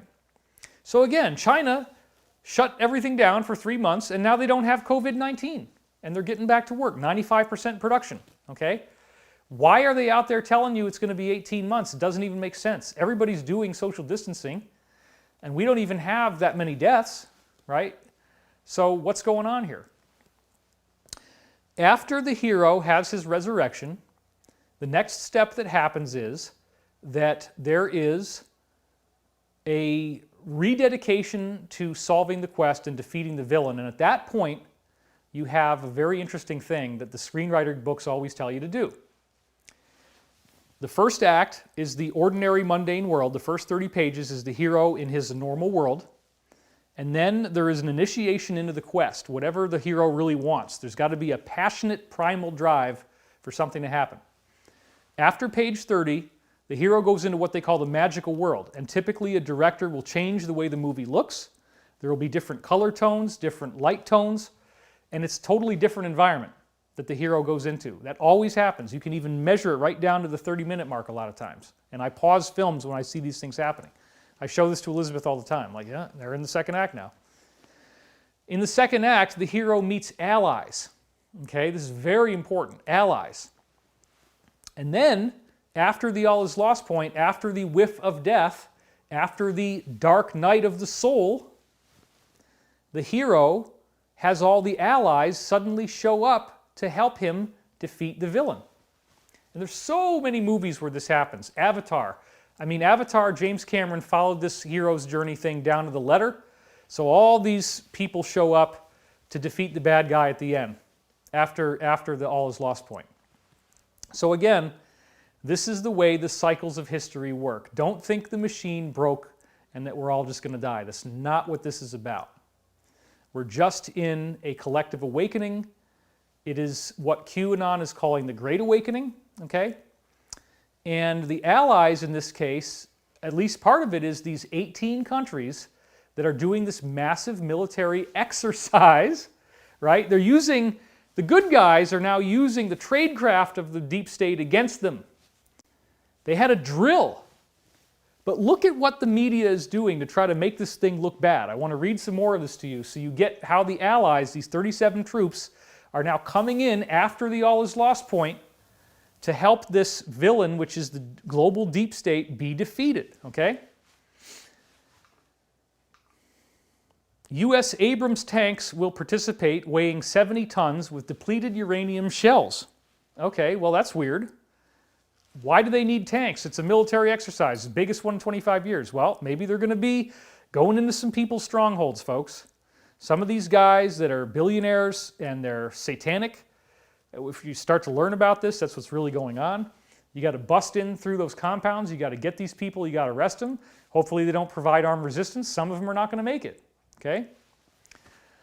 But this is not a coup. This is not the end of the world. It's saving the world. These people already tried to kill the planet. So if you think this is a coup, that's okay. But they already fired their best shot. And I don't believe that I do not believe this is the end of the world at all. Each tank consumes 400 liters of fuel per 100 kilometers, producing heavy pollution to deliver maximum power. I don't care. I don't care. Get those tanks in there, do the job. The UK media fought back, and then this is what is so funny. I actually found this newspaper online called UK Morning Star. Now, does the Morning Star expression sound familiar to you? Yes, it should. It refers to Lucifer, okay? Lucifer is the morning star. Everybody knows this. It's not any special proprietary intel, okay? The Morning Star newspaper has this article, which is from March 18th. Yeah, it's literally yesterday. NATO must end its dangerous and irresponsible military exercise along Russia's border, according to campaigns. It's not just Russia's border, it's all throughout Europe. Oh, dangerous and irresponsible, right? Well, you can't make this stuff up. To call it, the Morning Star, like, my goodness. All right. So I'm going to read you what it says. Stop the War, which is a protest group, very likely a deep state influenced protest group. I don't know that, but I'm assuming that. Okay, it's a fair assumption under the circumstances. Stop the War has urged the U.S. government to pull British troops out of the U.S.-led Defender Europe 20 exercise, the biggest deployment of U.S. soldiers on the continent for 25 years. Since January, some 6,000 soldiers and 3,000 pieces of equipment have been sent from the U.S. to Europe according to Stop the War. Pieces of equipment. You notice how they don't say what it is? Dude, that is not guns, okay? A piece of equipment could be a troop and materials carrier. It could be a whole plane that's filled in its belly with tanks, let's say. 3,000 pieces of equipment. A tank could be a piece of equipment. A jet could be a piece of equipment. This is a major thing, the biggest military operation in Europe in 25 years. And there's plenty of that stuff here in the U.S. And what have we been telling you for 11 years? You're going to have to stay home. It's probably going to be about 2 weeks. It might be a little longer than that now that they did it this way. And this is, again, the deep state. It's not the alliance. I do not believe the alliance is responsible for this virus at all.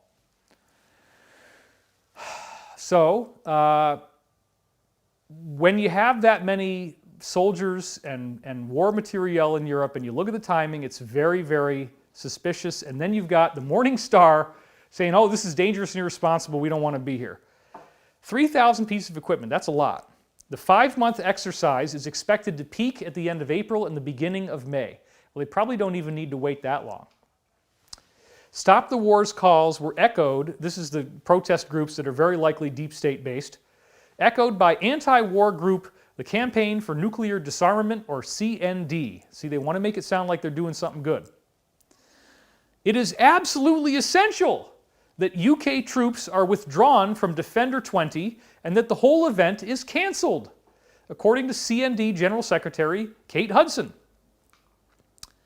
This, in effect, is a private practice invasion of Europe by 30,000 US troops. Well, it's also 17 other countries. She doesn't mention that. At the best of times, this would be a disastrous military provocation. Wait a minute. Dude, it's 17 other countries. Why? It's not a provocation. They're working together. It's just that you all don't like what they're doing, okay? In the current public health crisis, it jeopardizes the lives not only of troops from the U.S. and many European countries participating, but the inhabitants of the countries in which they are operating. This criminal folly has to end. Well, what have I been telling you guys about? What's the whole QAnon thing about? The Great Awakening, right? The mass arrests. This is nothing new. I didn't know it was going to be this intense, but remember I've told you that we thought maybe the power would go out. And I've been telling you this since, like, what, 2010, 2009, from Pete Peterson, my original insider. Guess what? We don't have a power outage. We haven't lost water. We haven't lost sewage. We haven't lost gas. You remember the original cabal plan was that they were going to drive around and siphon out everybody's gas from their cars, literally going around and siphoning out all the gas of the parked cars on the road. They had a plan, which they're not going to do this time, because this is the good guys now. But the bad guys had these detonation charges in the bridges for all the interstates. So everybody gets geographically isolated. That was built into the original Eisenhower interstate system in order to prevent a land invasion from going through America. That was how it was sold to us, privately. So they can blow all the bridges, they can isolate everybody geographically, which means goods and services can't get in, which means mass starvation. You saw what happened with Hurricane Katrina. You saw how they got everybody into the Superdome. And then they locked them in there and they didn't feed them and they didn't let them out. And they left them in there for like 5 days, which is really insane. That was the Bush administration, Hurricane Katrina. Okay, I wrote about that in Synchronicity Key. I had heard before this happened from my insider Daniel, who unfortunately has now passed away, I'm sad to report that they had plans, the deep state, had plans to herd people into these arenas all over the country in the course of some kind of mass crisis. I had another Illuminati insider tell me that the original plan for 9/11 was to do it in 5 cities, to decapitate the snake, as they called it, in 5 cities. It would have been much, much worse than what 9/11 actually was. And again, Pete Peterson had heard about this. He had moved to Idaho to ride it out in a country, in an area of the country where you can survive very easily. There's lots of elk. You could literally walk across their backs because they're in such huge herds. And so there's way more of survival that they need there, livestock and water and crops and food and storage and all that stuff. So this is not what we're seeing. It's a 1% death rate. And so again, don't freak out.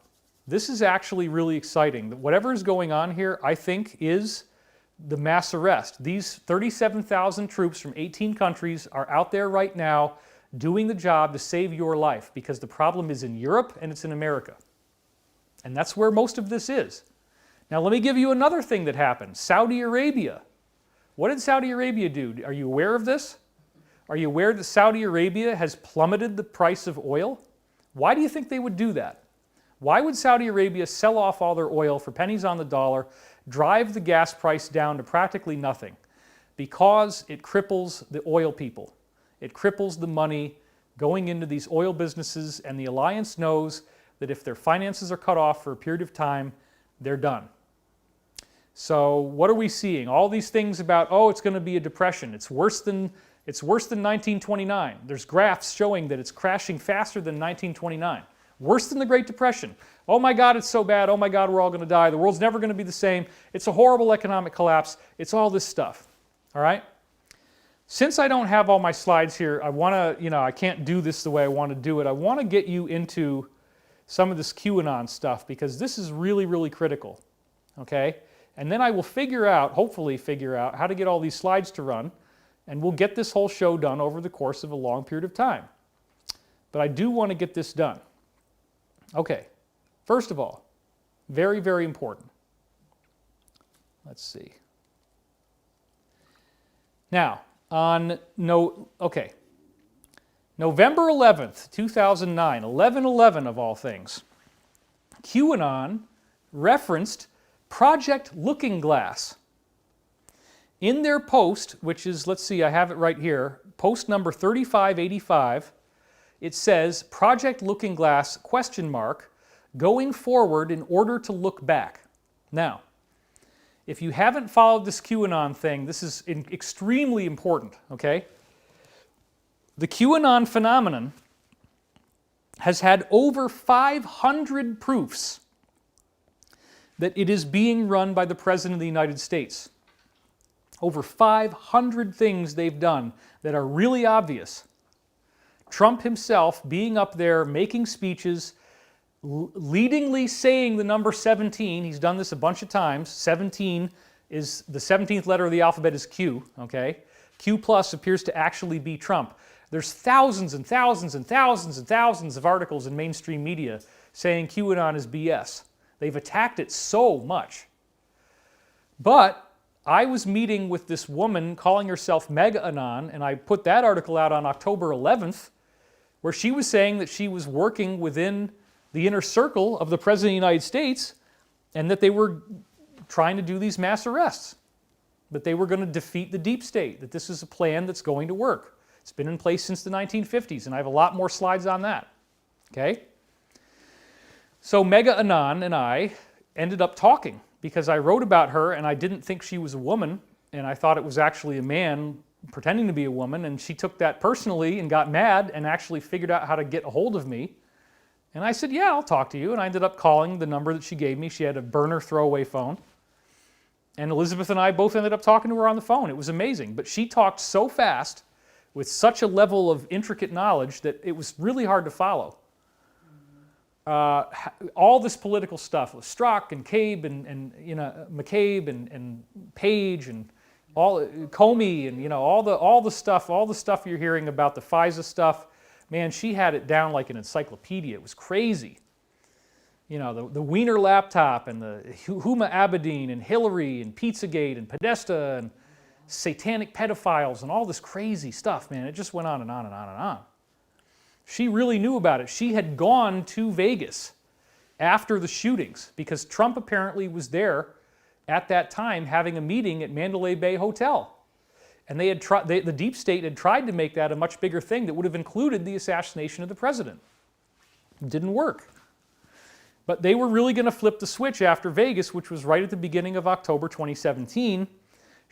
I come out with this article talking about the Vegas shootings and how much I disliked it.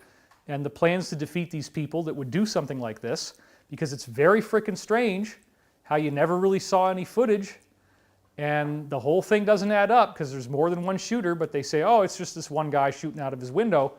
There's so much evidence to dispute that. You can hear it in the videos. You can hear different machine guns going off at the same time. So when they tell you there's only one gunner, doesn't work. Sorry, it's not true. It can't be true. It's impossible. Something really stinky going on there, and it goes very deep. So go back and look at my Vegas video, the Vegas articles I wrote on this. Wouldn't have done any videos. It was too crazy. Anyway, November 11th, 2019, QAnon, which very definitely appears to be coming from the administration, and I've got tons of articles that talk about that, and several of them are now well over 5 million hits. One of them's up to 5.7 million views, believe it or not. This QAnon thing is what I've been telling you. It's the fulfillment of what I've been telling you since 2009. I was getting a lot of proprietary briefings from Pete Peterson, from other insiders, through Corey Goode. We met some of them. I've met these people in person. Elizabeth has met some of these people in person. We've been to their place, some of them, okay? Talking to some of them now. We get a lot of briefings. That's real. And we know that the military has turned. The military of the United States, for the most part, has turned, and the intelligence community, for the most part, has turned. They are not evil. They are not trying to get us hurt. They are not trying to get us killed. They are trying to save the planet from these toxic, vampire, satanic people who literally drink human blood, because apparently if you torture somebody, their body releases a bunch of DMT when they die. If you drink the DMT, you hallucinate and you get addicted to it. It's a drug, okay? So torturing people and drinking their blood is an addiction. And it actually gets you high, really high. And then the other thing that's so weird, which I talk about in Above Majestic and other places like that, is that when you drink the blood, I actually didn't talk about this in Above Majestic. Apparently, there are these demonic entities that you will then be able to see with a hallucination. So the hallucinatory effect of DMT allows you to be able to summon these things that you normally wouldn't be able to see, but they become visible, like if you draw a pentagram, that these things will summon into the middle of the pentagram. Two of the people who did that in this so-called Babylon working were Jack Parsons, the founder of Jet Propulsion Laboratory, literally the founder of the US NASA space program, and L. Ron Hubbard, who became the leader of Scientology. Okay? That's true. You can look that up. It's real. They apparently did get this impish creature to materialize inside their pentagram at the end of this ceremony they were doing. It's crazy stuff, dude. I don't understand these people, and some people have a real hard time coping with it when I tell them this, and the only way they can wrap their head around it is, well, David must be part of this thing. David must be in the cabal. Believe me, I am not. Believe me, I have put my life at risk extensively to do this. And I do this because I have to. I do this because we need to. We need to defeat these people. Look at what they've done. If you believe, like I do, that the reason why that guy got arrested from Harvard, who was financed by Bill Gates, and he was working in Wuhan, and then this woman apparently had 23 vials of COVID-19 in her sock drawer, they did this deliberately. That's going to come out. Okay? They fired a shot. They're trying to kill the planet. Thank God it's not that bad. It's only 1% fatality rate at the most. But we still need to stay inside. We still need to honor this thing. So,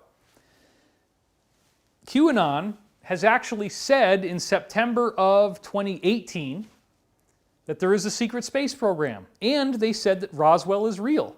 One of the things that Pete Peterson and others have told me for so long is, once they do the mass arrests, once, just like Mega-Anon said and just like QAnon has said, once we get the big sit down and we as a planet get told the truth, okay everybody, here's what's going on. Sorry, but the planet was being run by these evil people. It's like a bad grade B horror movie, I get it, but it's actually real. When we get that point, when we get to that hurdle, okay, it's not going to be too long before they tell us that UFOs and extraterrestrials are real, and that the vast majority of these extraterrestrials are human, and that they are not evil, they're actually very benevolent. It's only like 5% or less of the ETs that are around us that are negative, and the rest are positive, but they do have to follow what you could think of as like the prime directive. They can't just show up and tell us who they are and tell us what they're up to. So, both Elizabeth and I are using our intuitive capabilities to see into the future. This is a normal human function that has been denied to you because the media won't tell you about ESP. You have to go and research it on your own like I did in Sourcefield. There's tons of laboratory experiments showing that people really are psychic. You have to train for it. You have to learn it like you're learning to play piano. People can do this. It's called remote viewing. Remote viewing, I'll put this down for a second. I'm going to get a drink of water. Let's change the angle, huh? The blemishes on my face will probably be too ugly to see if I stay on that wide shot for too long. No. Tight shot. I think you have a black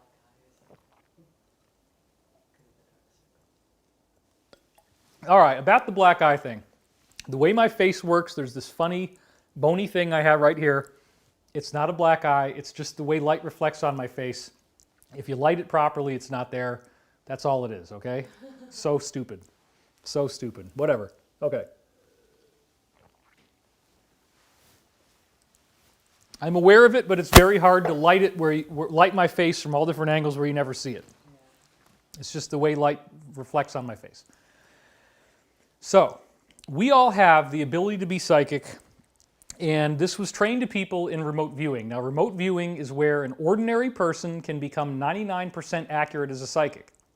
I learned about this in 1996 from Art Bell, the show Coast to Coast AM with Art Bell.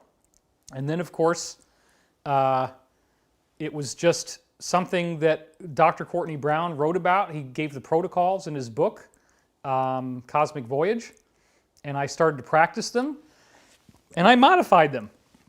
I said, well, wait a minute, you know, I'm hearing this dream voice thing. I had this guy named Joe Mason, his website's greatdreams.com, tell me about this dream voice that he was getting and the awesome effects that he got from it. And I found out that sure enough, I could listen to this voice in the morning when I was first waking up and I could still remember my dream. I have to really meditate. And the whole point is do not analyze it and do not have emotional reactions to it. Just let it flow through you.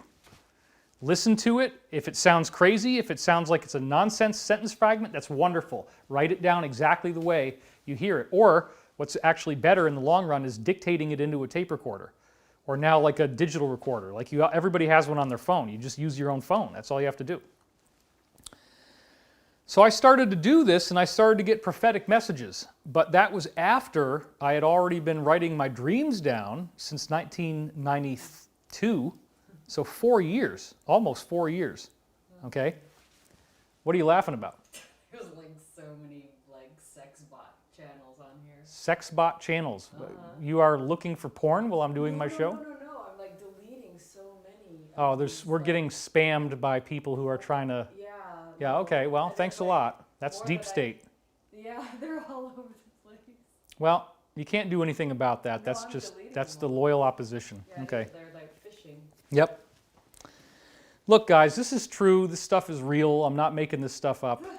These people really do exist, and they have an enormous amount of cyber trolls that they pay to do their bidding, and so there's apparently a lot of dirty stuff that they're trying to put on my feed, whatever. No, it's just these people who are like fishing.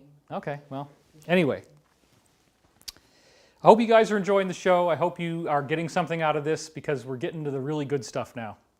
And I wanted to do this even though I can't do all of it, and we'll figure out how to get our slides working, hopefully by next time. I'll do some tests and figure out why that didn't work. But anyway, okay. So, I've been writing my dreams down every morning since 1992, and I've never actually told people how they work. I've never actually told people what is the language of dreams, how do you analyze them, how do you understand them, and how do you apply it to yourself. How do you use that guidance? And that's what my book is going to be talking about. The book that's coming out hopefully on June the 2nd, Awakening in the Dream. So I can't do it all right now. I do have a class coming up, and one of the main things I'm going to be focusing on in this class, it is an online class, is clear communication. Clear communication meaning how do you get access to your higher self, get clear messages that are true and verifiable, using the same sorts of principles as remote viewing where your conscious mind can't mess with it. Beth, Shh. It's distracting, sorry.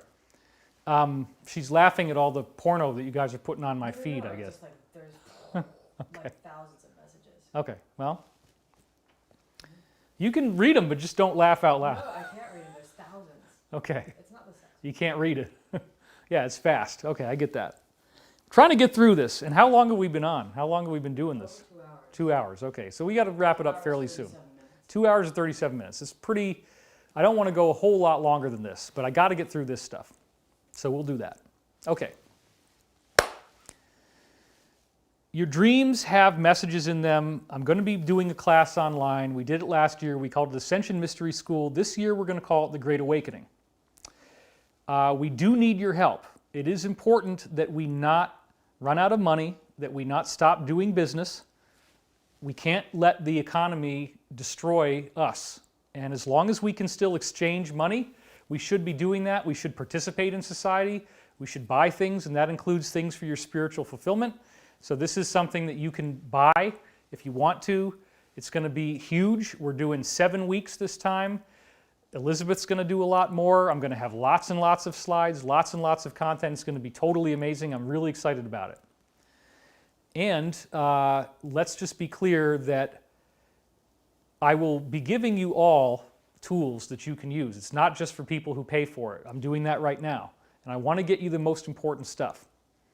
But that kind of teaching is very intricate, takes a long time to explain, and it's very valuable. Not everybody is going to be able to do it, but you certainly can practice this just like learning to play piano. So Project Looking Glass was an effort apparently from 10 or 11,000 years ago, the so-called Atlantean civilization, where someone, whoever it was, reverse engineered the pineal gland in the brain. The pineal gland is this area of retinal tissue. Let's go back to the tight shot. This area of retinal tissue it's got water inside of it, and the retinal tissue is pointed at the water. It turns out that DMT crystals, if you smash them with a hammer, they're piezochromatic, meaning they give off colored light. And depending on each time you hit it with a hammer, you're going to get different colored light flashes. So these little crystals, they can vibrate and release photons in a full color spectrum, and you have them inside your pineal gland. So that's how you're seeing what your soul wants to see. There's a silver cord from your pineal gland to your astral body. You're looking at things with your astral body. That's what remote viewers are doing. We all have it. It goes through the silver cord, which is like a little stargate, into your pineal gland. It vibrates the DMT crystals that everybody has.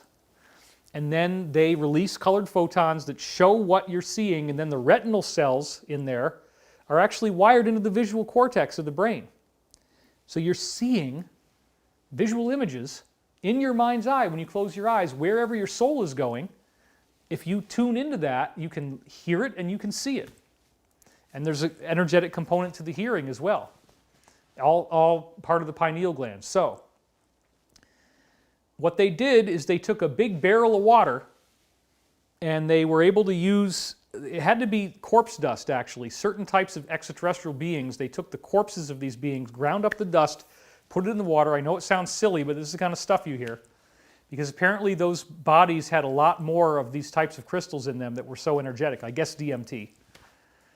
That's really crazy, right? You get high on alien corpse dust. Now, how did you know that was going to happen in this talk? Anyway, the barrel of water has these electromagnetic rings that flow around it because the pineal gland, when you start meditating, they've analyzed this in these secret programs. There's these very fast electromagnetic ring-like currents that go around and ultimately create a Faraday cage where it shields off all the electromagnetic radio frequencies from inside your pineal gland. And once that happens, now you can see into the other side. If you do this mechanically, this orb of light appears around the actual barrel of water, and then if a person walks up to this thing, whatever you're seeing in your psychic sight will be visible inside this big round area. It has a fisheye lens distortion around the edges. It's yellowish, okay? But you can actually see it. So that's pretty wild because they have this technology, they've had it for a long time in the classified world, and they can look into the future. So the deep state, the cabal, the Illuminati, they've been using this for many, many years to outfox their enemies. They always know what their enemy's going to do. They're waiting with an ambush. They kill people before those people even knew they were going to be heroes. They've used this for a long time.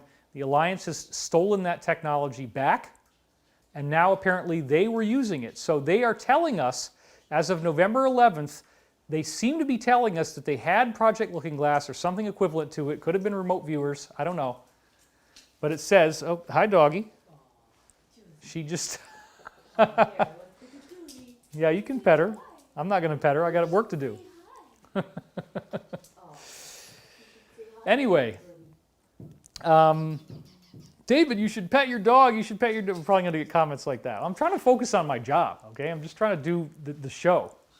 She'll get lots of attention later. No, there's plenty of time before sunset. And there's nobody out there anyway, right? It's no cars, just a few people walking their dog. It's actually really interesting. It's a very, very interesting time. So, 3585, Q post says, Project Looking Glass going forward in order to look back. Let's presume, for the sake of a philosophical argument, that they do have a time viewing technology. They can see into the future. Did they know that the deep state was going to release something like this? And is that why they started this defense operation in Europe involving a total of 37,000 troops from 18 countries back in January? Did they know that America was about to shut down, which is why they sent everybody, all the rest of the 20,000 troops out there a little bit after March 3rd? It's happening right now. These guys are out there right now. They've got 3,000 pieces of war material, jets, tanks, okay? Something's going on. If you don't get it, if you only think this is the end of the world, you're not really hearing what Q has been saying. So let's assume, for the sake of a philosophical argument, that they have the ability to look into the future. They know that we're going to be okay. A lot of people are saying this is what they were talking about when they said the storm, or it became what they were talking about, that there would be something chaotic, something crazy. And I've been telling you all this time, you got to have that stored food and water. I told you needed rice and beans, bottled water. I've been saying this for a long, long, long time. We have tons of it. We're good for 6 months here. It's great. So, well, that's really unprofessional. The dog is here. Okay, the dog is here, everybody. Wow, it's amazing. Come here, girlie. I'm going to pet the dog on camera. Live dog petting. There we go. We just squeezed a big zit on her back the other day. All this, but she's good now. Good girly. Good girly. All right. It's really good to have a very dangerous dog that wants to protect you. I'll just say that. In light of everything that we've got going on, it's a very good thing to have. She showed up at my house back in 2013, and I've had her ever since. So anyway, Project Looking Glass, going forward in order to look back. I believe that this is true. I believe they have this technology. They saw this was going to happen. They didn't probably see exactly how it was released. They couldn't necessarily stop it, but they were able to predict what was going to happen and be in position for this and ready to go. So here's the thing. Between August 1st and November 2nd, 2019, there was a huge gap in the Q posts where they didn't say anything for like a long time, that whole chunk of time. And now, as you probably know if you study Q, it's really, really weird because we're now into what? It's been March 9th, and now it's March 19th, so it's 10 days. Q hasn't said a freaking word. Not a word, as supposedly America's circling the bowl. Oh my God, we're going over the cliff. Oh my God, we're all going to die. They haven't said a word. What are they doing? They're telling you, go back and look at what we said before. We know what's going on. We don't need to say more. The last thing they said on March 9th is God wins. Let's presume that they did have this technology. They knew this was going to happen. If somebody, here's another big, big thing, okay? And let's go over to this shot now. If they made this virus, then they can kill the virus with an antidote that they probably already manufactured, folks. They could kill the virus with an antidote that they've already manufactured. And don't you think, if they found the 23 vials of COVID-19 in her sock drawer, that somewhere, either whether they found it yet or not, I don't know, because haven't had a briefing on this, somewhere there's an antidote, a vaccine. And then we also found out from one of my insiders that quinone, of all things, a 50-year-old vaccine for polio, apparently really, really works wonders on this virus. So we might get out of this a lot faster than we think. They might already have something that shuts it off that they could just give you. You know, they might even, I don't know. I mean, people would probably be freaked out about spraying because, oh my God, it's chemtrails. But like, you know, if you've done your inside time and if you're in the demographic where you're the most at risk and the vaccine comes out, you know, I wouldn't want to take a vaccine unless I knew that we really were in the post-mass arrest world and they've told us all this and they've revealed what these people are and what's going on. But I believe that's about to happen. I really do think we're in a game changer here. Big, big, big game changer. So let's say they have Looking Glass. Let's say they're using that technology and that we are about to have freedom.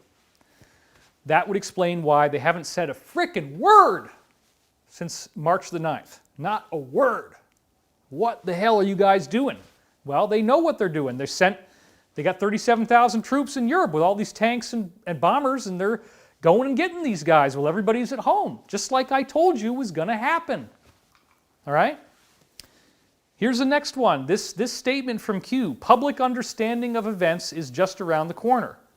That's the last thing they said on October 1st, 2019, post 3569. And then they had 3570. The month of August is traditionally very hot. You have more than you know, meaning we've given you a lot more than you understand. And then they come back on November the 2nd. November 11th, 2019, they said, be ready, patriots. Do you believe in coincidences? This is the calm before the storm. Well, it's not a coincidence. They have a technology. It's an alien technology. It's classified, but they can see the future. They've had this for a long time. They knew this was going to happen. They couldn't necessarily stop it because if they did, they would have. But the problem is we're in this and we can get out of it. It's not going to kill more than 1% of the population of the planet and probably a lot less, honestly. And they're not going to leave society shut down while everybody starts dying to save 1% of people. It's ridiculous. You got to think about this. November 11th, 2019 is also when we found out a very interesting thing in post 3579 when they said Route DOD 11.11.18, America will be unified again, future proves past. America will be unified again. Future proves past, on the same day they talked about Looking Glass, again suggests they're using this technology, but DOD 11.11.18, if you know what that means, that is the IP address for the Department of Defense server. And it turns out that the QAnon board, which is now called 8kun instead of 8chan, is being kept on the Department of Defense's own server. We learned this on November 11th, 2018. Same day they told us about Looking Glass, which is crazy because how could this be a kid in his basement if it's on the frickin' DOD server? They backed it up because it's a critical infrastructure. They needed to have this so they could communicate with us. Okay? So, next thing. Oh, and some of the IP addresses, for example, the IP addresses are 11.11.18.0 to 11.11.18.255. That whole thing is the DoD Network Information Center, and that's where you can look up 8kun, which is where QAnon is, and it's literally on that server. Okay? Next thing, November 13th, 2019, they say nothing can stop what is coming. Nothing. And again, they say coincidence.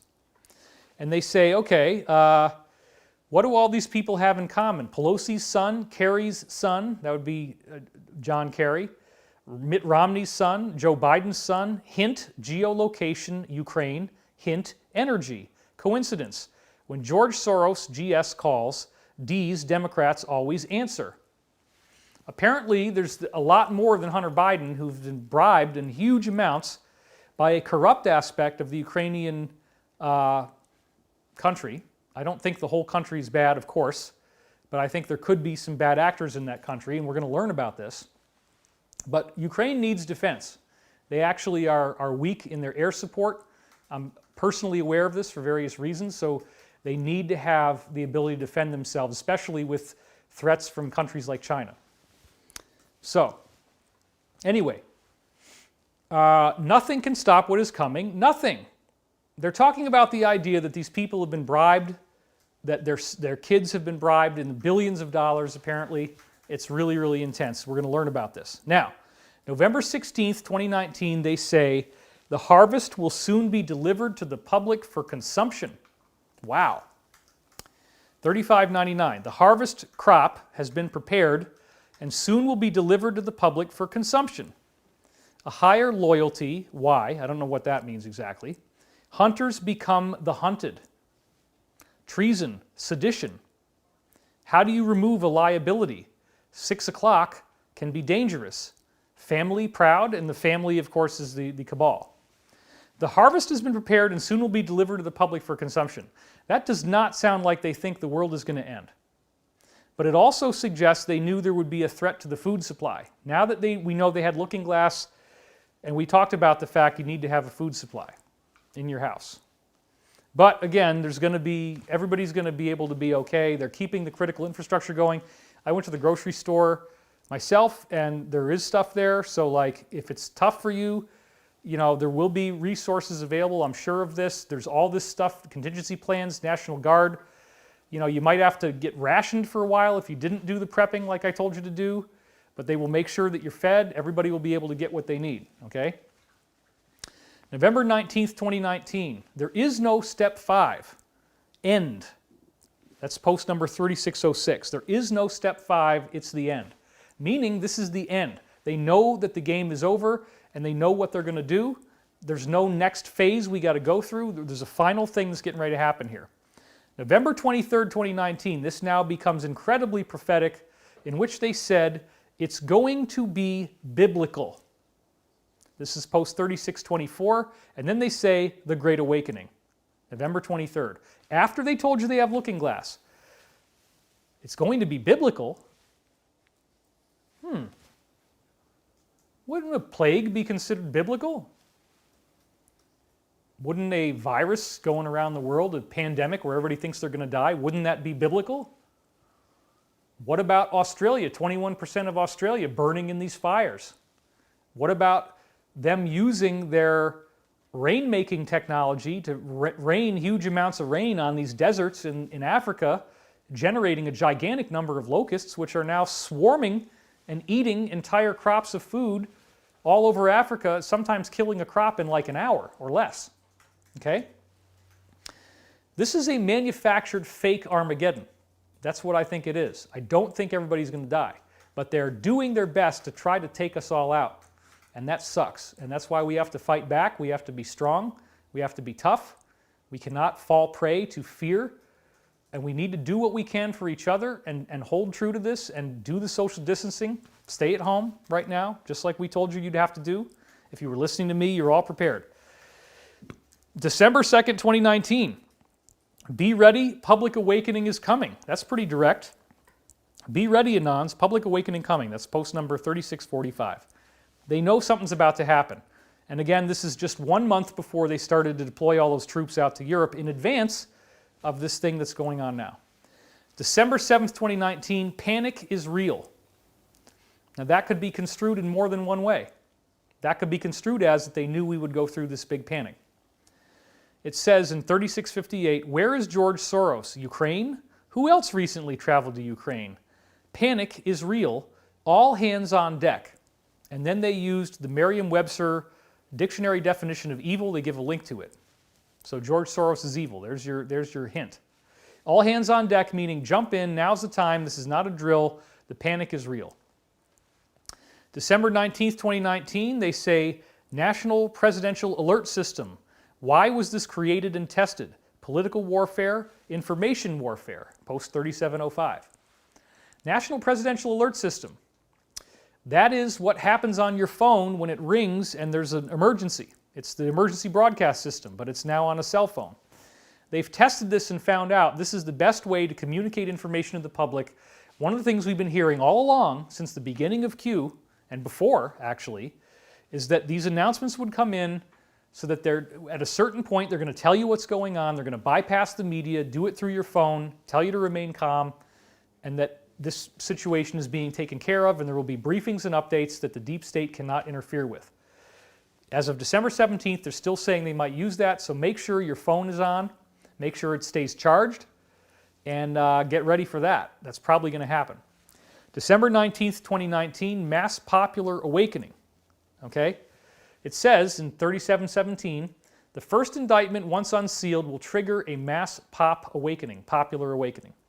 The first arrest will verify action and confirm future direction. They will fight, but you are ready. Marker 9. They will fight. This is the fight. They're really trying to damage the planet. Could very well be an intentional thing. But you got those troops in Europe. They're getting this job done for you, for me, for everyone, to save the planet. International effort. Morning Star doesn't like it. Okay? We don't care what they think. I don't care what they think. Maybe you do. I don't care. If these tanks are polluting the atmosphere, we'll let that go for now. They will fight, but you are ready. December 19th, 2019, this is going to get crazier and crazier, folks. The enormity of what is coming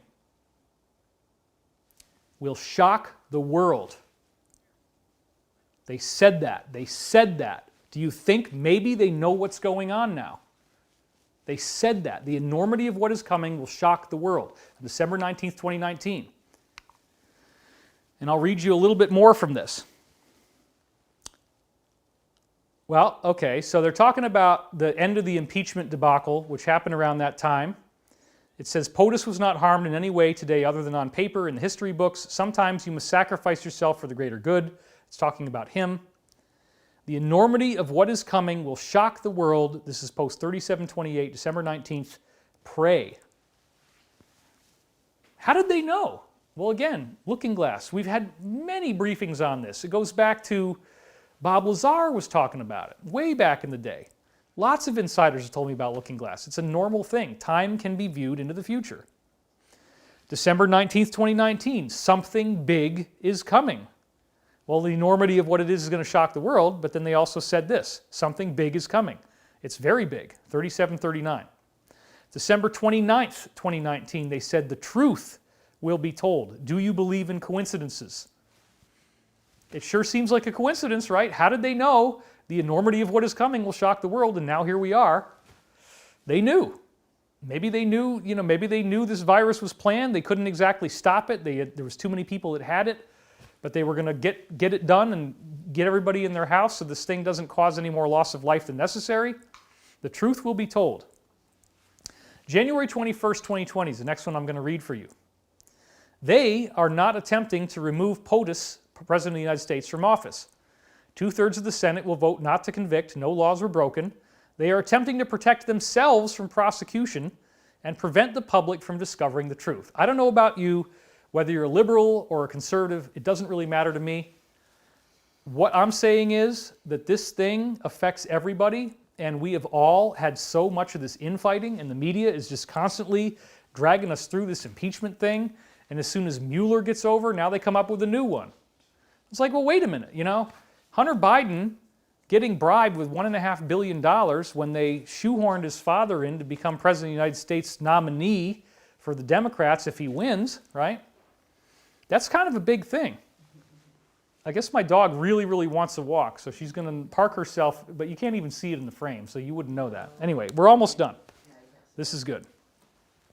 They are attempting to protect themselves from prosecution. By doing this, Trump couldn't move forward to do the plan he wants to do because everybody is tied up in this thing, and if he did it now, it would look like, oh my God, it's a fascist coup, it's a takeover.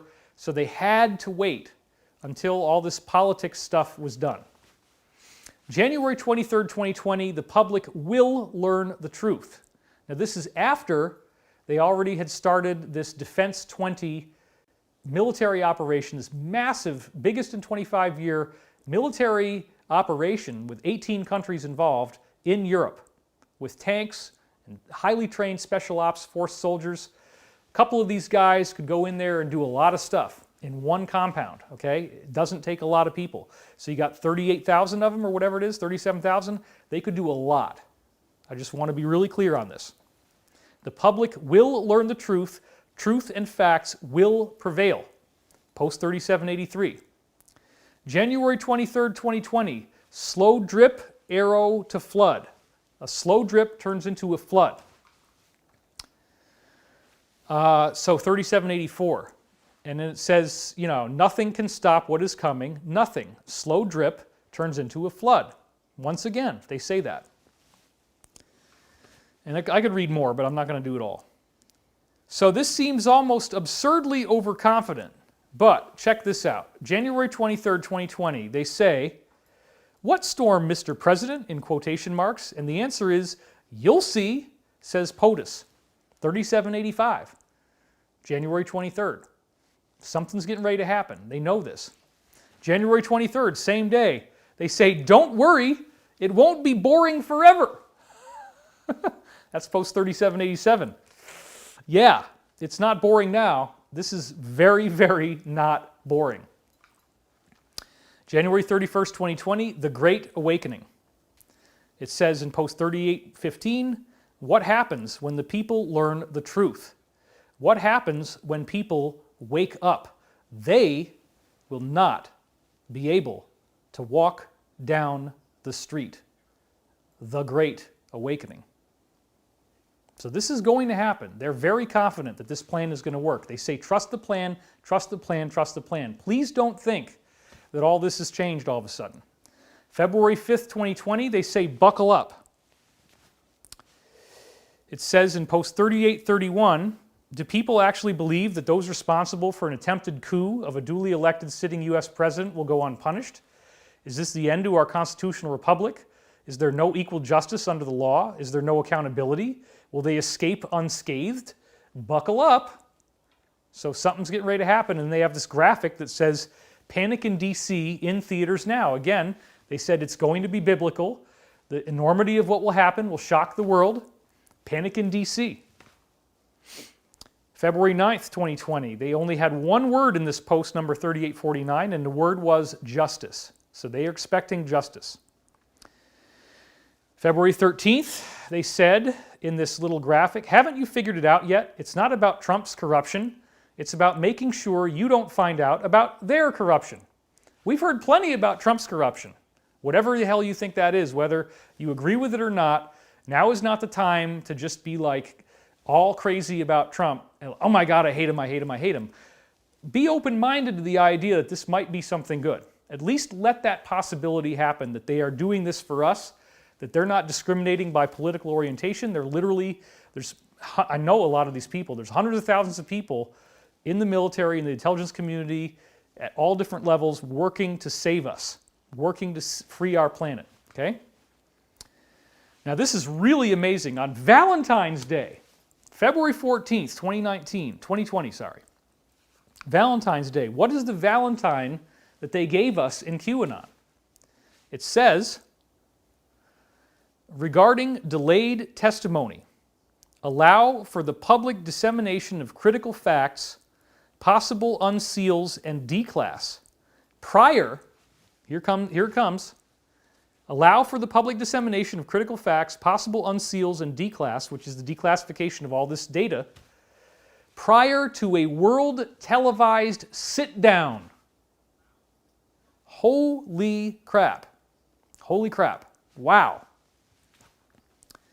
Sometimes the necessary forum to update the American public is provided by those same people being investigated for ... And he doesn't say what they're being investigated for. Release to change strategy, watch what happens next. So the forum to update the American public is provided by the same people being investigated. So what that means, I think, is that they are going to use the media. Because since Trump has activated the Stafford Act, which is a national declaration of emergency, he has tons and tons of powers that he can do, thanks to the Patriot Act, among other things, I would assume. And that includes probably the ability to make sure the media can't censor anybody anymore. And apparently what we're hearing is that all these keyword searches that you used to not be able to get on Google are now working. So it's very likely that there are a whole bunch of operatives here in the US, and that if it hasn't already happened, it's started to happen, that big tech is not going to be able to censor us anymore, which is one of the reasons why I feel good about doing this now and talking like this openly in a public forum. February 17th, 2020, tongue planted very firmly in cheek if they have the use of the looking glass technology. It's going to be a very hot spring. Oh my God. Well, yeah, because now we're going through this coronavirus thing. And by that point, they could see it was spreading, right? But this was well before that. They were already predicting this stuff. 3868, February 17th, they said it's going to be a very hot spring/summer. So maybe they knew it might last through the summer. But I don't think it's going to be much more than that. February 17th, 2020. This is a very important one. It says, nothing else in post 3872, to be blunt, game over. Wow, that's a very bold statement, game over. How did they know it was game over? How did they know that the cabal was finished? How did they know it was a perfect plan? Why do they always say trust the plan? Well, because if you remember, by this point on January 23rd, the Harvard professor who apparently manufactured COVID-19 on a grant from Bill Gates had been arrested, and Bill Gates just resigned on March 13th. Game over. We know, think about it, if they actually have a person who was paid by Bill Gates and they show you that she had the viruses, she had these vials of COVID-19 to be released, right? Why would you have that? Well, they probably have a bunch of other evidence that they were using drones and whatever to spray this stuff. And again, apparently the virus has already mutated into something much less damaging than what they had wanted it to be, the bad guys. February 20th, 2020, it says, prepare for the storm. This is post 3880. You have come far, Anons, patriots. You are ready. Prepare for the storm. Some big storm. Something they say is going to be biblical, something they say is going to rock the world to its foundations. We're in it now, okay? They talk to you about this. Then they don't say anything at all from February 25th to March the 9th. And then one of the last two posts they said in 3891, nothing can stop what is coming, nothing. And then the last post they wrote on March the 9th, it says, God wins. And there has been not a word since then for 10 days. And as I'm saying here in the slideshow, Q's silence during this all is lost point for a planet is very noteworthy. So let me close this now. So, okay, another thing I want to point out. Now that I've told you all this stuff, maybe this will be a little bit smoother to say. I've been doing this future prophecy stuff for 27 years. I've got dreams, I've got psychic readings, and there's an incredible body of work that I've already generated, including the fact that before Fukushima, I was getting all these dreams, which I published in an article on my site called Bouncing Back from Hack Attack. The dreams were showing me volcanic eruptions, they were showing me tsunamis, they were showing me big fires, some kind of big disaster was getting ready to happen, and I put it out there in advance. I also, on the day that 9/11 happened, summarized many pieces of data that were already on my website suggesting this thing was going to happen. And I did it that day. While everybody else is freaking out about 9/11, I'm saying, oh, look at this and look at this and look at this. I had all these prophetic dreams, and it was obvious what they were talking about once it happened. So with that being said, I always trust my intuition. I have not been told it's the end of the world at all. In fact, what I've been told, I've had about 60 dreams in the last, let's say, 2 years, where there's this big auditorium, and there's all these people in there, and I'm going to have to go on stage, and it's the last minute, and I got to get ready, and I'm not prepared. And look at what just happened. I'm doing this now, and I'm not prepared. You can say it's crazy, you can laugh if you want to, but when I have 60 different dreams like that, telling me get ready for the big show, and then they're also warning me that I'm going to be a lot more public after this happens, that's pretty likely. If the things that I'm telling you turn out to be true, that's going to affect my life in a way that's very detrimental in some ways, because when you become that public, you really don't have any privacy at all. I'm going to have to keep social distancing even if everybody else can do it, unless I feel good and I want to go outside. But it's tough. It's going to be tough. So the dreams are not saying anything is wrong, but I will give you this one. I had one dream in particular that now seems very prophetic. I was driving in a car with Donald Trump. He was the driver, I was in the passenger seat. It was a pickup truck, and we were on this corporate construction site. And there was all this new construction going on. Everything was being built. All this new stuff was getting ready to be built, and it was going to be amazing, beautiful stuff. But it was still in the building phases. Trump and I are walking along, driving along. He's talking to me. We're having a good conversation. He's being really very fatherly and very nice. And we were really getting along well. And then he said, now I need you to hang on. I need you to buckle up because this is going to seem really crazy what's about to happen. What are you talking about? Just hang on, just hang on. The next thing I know, Trump literally drives us off of a cliff. There's like a drop off. It's just a straight drop. He drives into the air and we're falling through the air in this pickup truck. And I am freaking the F out about this as the car is dropping. I think, oh my God, this guy just killed me. What the hell is going on? I don't care if he's the President of the United States. We're going to die, right? This is crazy. All of a sudden, after falling for what was really a pretty short period of time, we land and I find out that Trump and his people had prepared this whole area for us to land on, have a soft landing, okay? We land on all these boxes and bags of garbage and the car just, there's this big slam as we hit the ground, and then we're fine, and he turns to me and he smiles, and he says, now that wasn't too bad, was it? And I said, well, it's pretty freaking scary, but we're okay, right? I said, well, yeah, we're okay. I don't know. I wouldn't want to do that again. Well, we're not going to have to do it again. That was it. Okay. So now in hindsight, I really do believe that dream was talking about what we're dealing with now. When I was in Japan, I was driving with this guy, Mr. Noda, and I had a voice in my head, very clear. It doesn't usually happen like this, but it was as if someone was talking, and it said, open up your eyes and look at Mr. Noda right now. We're driving down the road. He was driving 14 hours a day, very high speed, like 90 miles an hour on the highways. He was taking me all over Japan. Open up your eyes and look at Mr. Noda right now. And I wouldn't listen, and I kept my eyes closed. And then it screamed, open up your eyes and look at Mr. Noda right now, like that. I open up my eyes and I look over at the driver of the car. They were closed, and his eyes go fluttering like this, and his head drops back. And I go, dude, wake up, wake up. And that's the only reason why I'm alive, is that happened. And so I've had a lot of those kind of things. These prophetic future glimpses. So I have not been told this is the end of the world, and I hope you're starting to see if they got the people that manufactured this thing, if they're going to tell us that, if they're doing the arrests. And again, the prophecy is already smelling pretty good, right? It's smelling real, it's smelling true. I told you there was going to be mass arrests. I told you needed to have food in your house.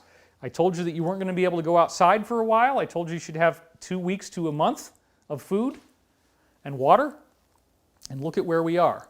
So, I don't think this is going to drag on for too long. I will be with you. We're going to keep doing more briefings like this. There's a hell of a lot more information that I didn't get through that's in the slideshow, and I will figure out how to get this darn thing to run.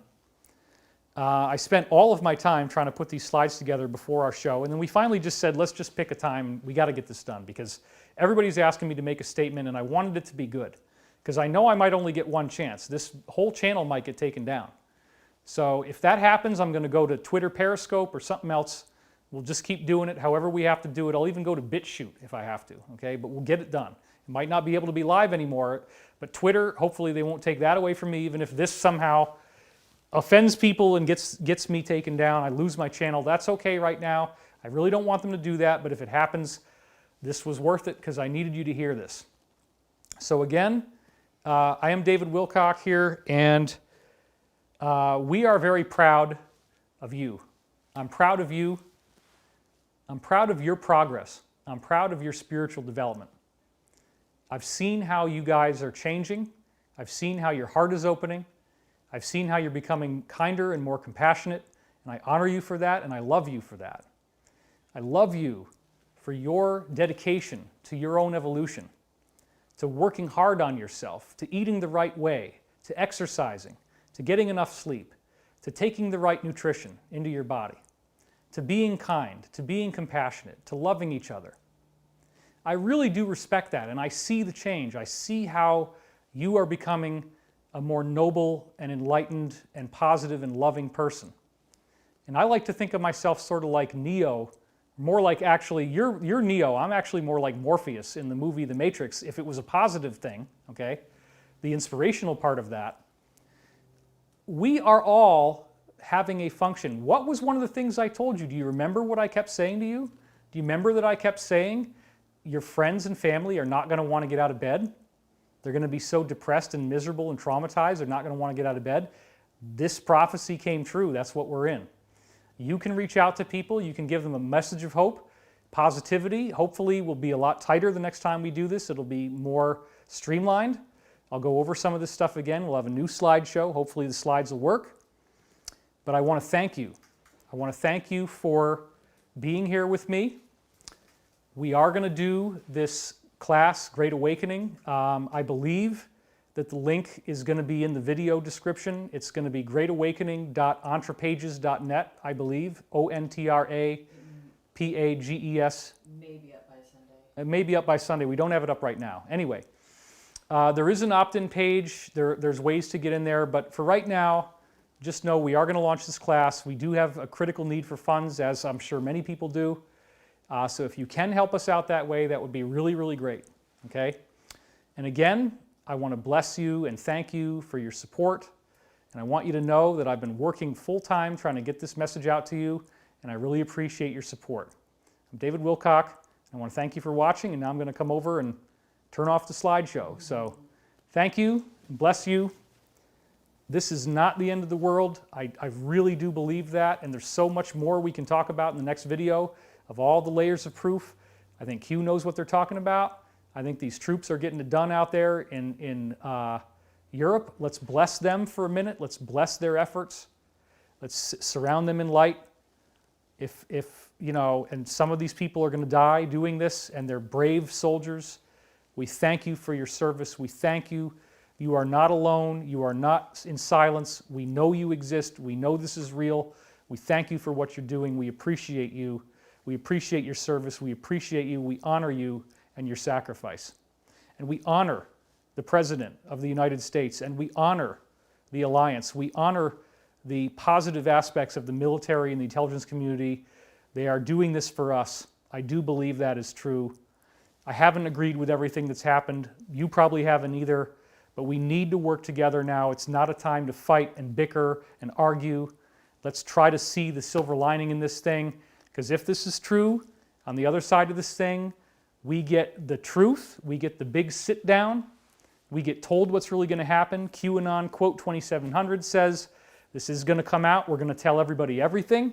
It's going to be very traumatizing, but people will be so happy that we're not dying from this virus. I think it's going to be a big relief, honest to God.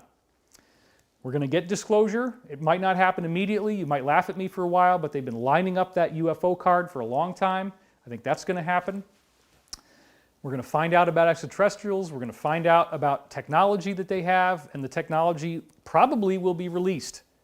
So there's a lot of cool stuff getting ready to happen. I do believe that. That's what my dreams are saying. They've been right for 27 years. I get them every morning. I know how the language works. I'm not worried. I'm not nervous. I might seem to be too confident for you. Why isn't David more afraid? Why isn't David freaking out? Because I know what's going on. I feel like I know what's going on. I feel very confident. There's intel from trusted sources that converges with things you can read in the news. And then we have the intuitive component, that dream where I'm in the car with Trump and he says, buckle up, and we drive off the cliff and we have a soft landing. And he smiles at me and I'm like, I don't ever want to do that again. Well, you won't have to. This was the only one. Okay, great. All right, with that said, thank you again. Don't forget to sign up for Great Awakening when it comes out, and I want to thank you for your support. I'm David Wilcock, signing off for now. And again, let's honor all those soldiers that are doing this work to free us and surround them in light and love, and let's pray that their mission succeeds. There's way too much intel for me not to think this is true. I know it's true because I've met people that are in it. Thanks a lot, everybody, and we'll see you next time. All right.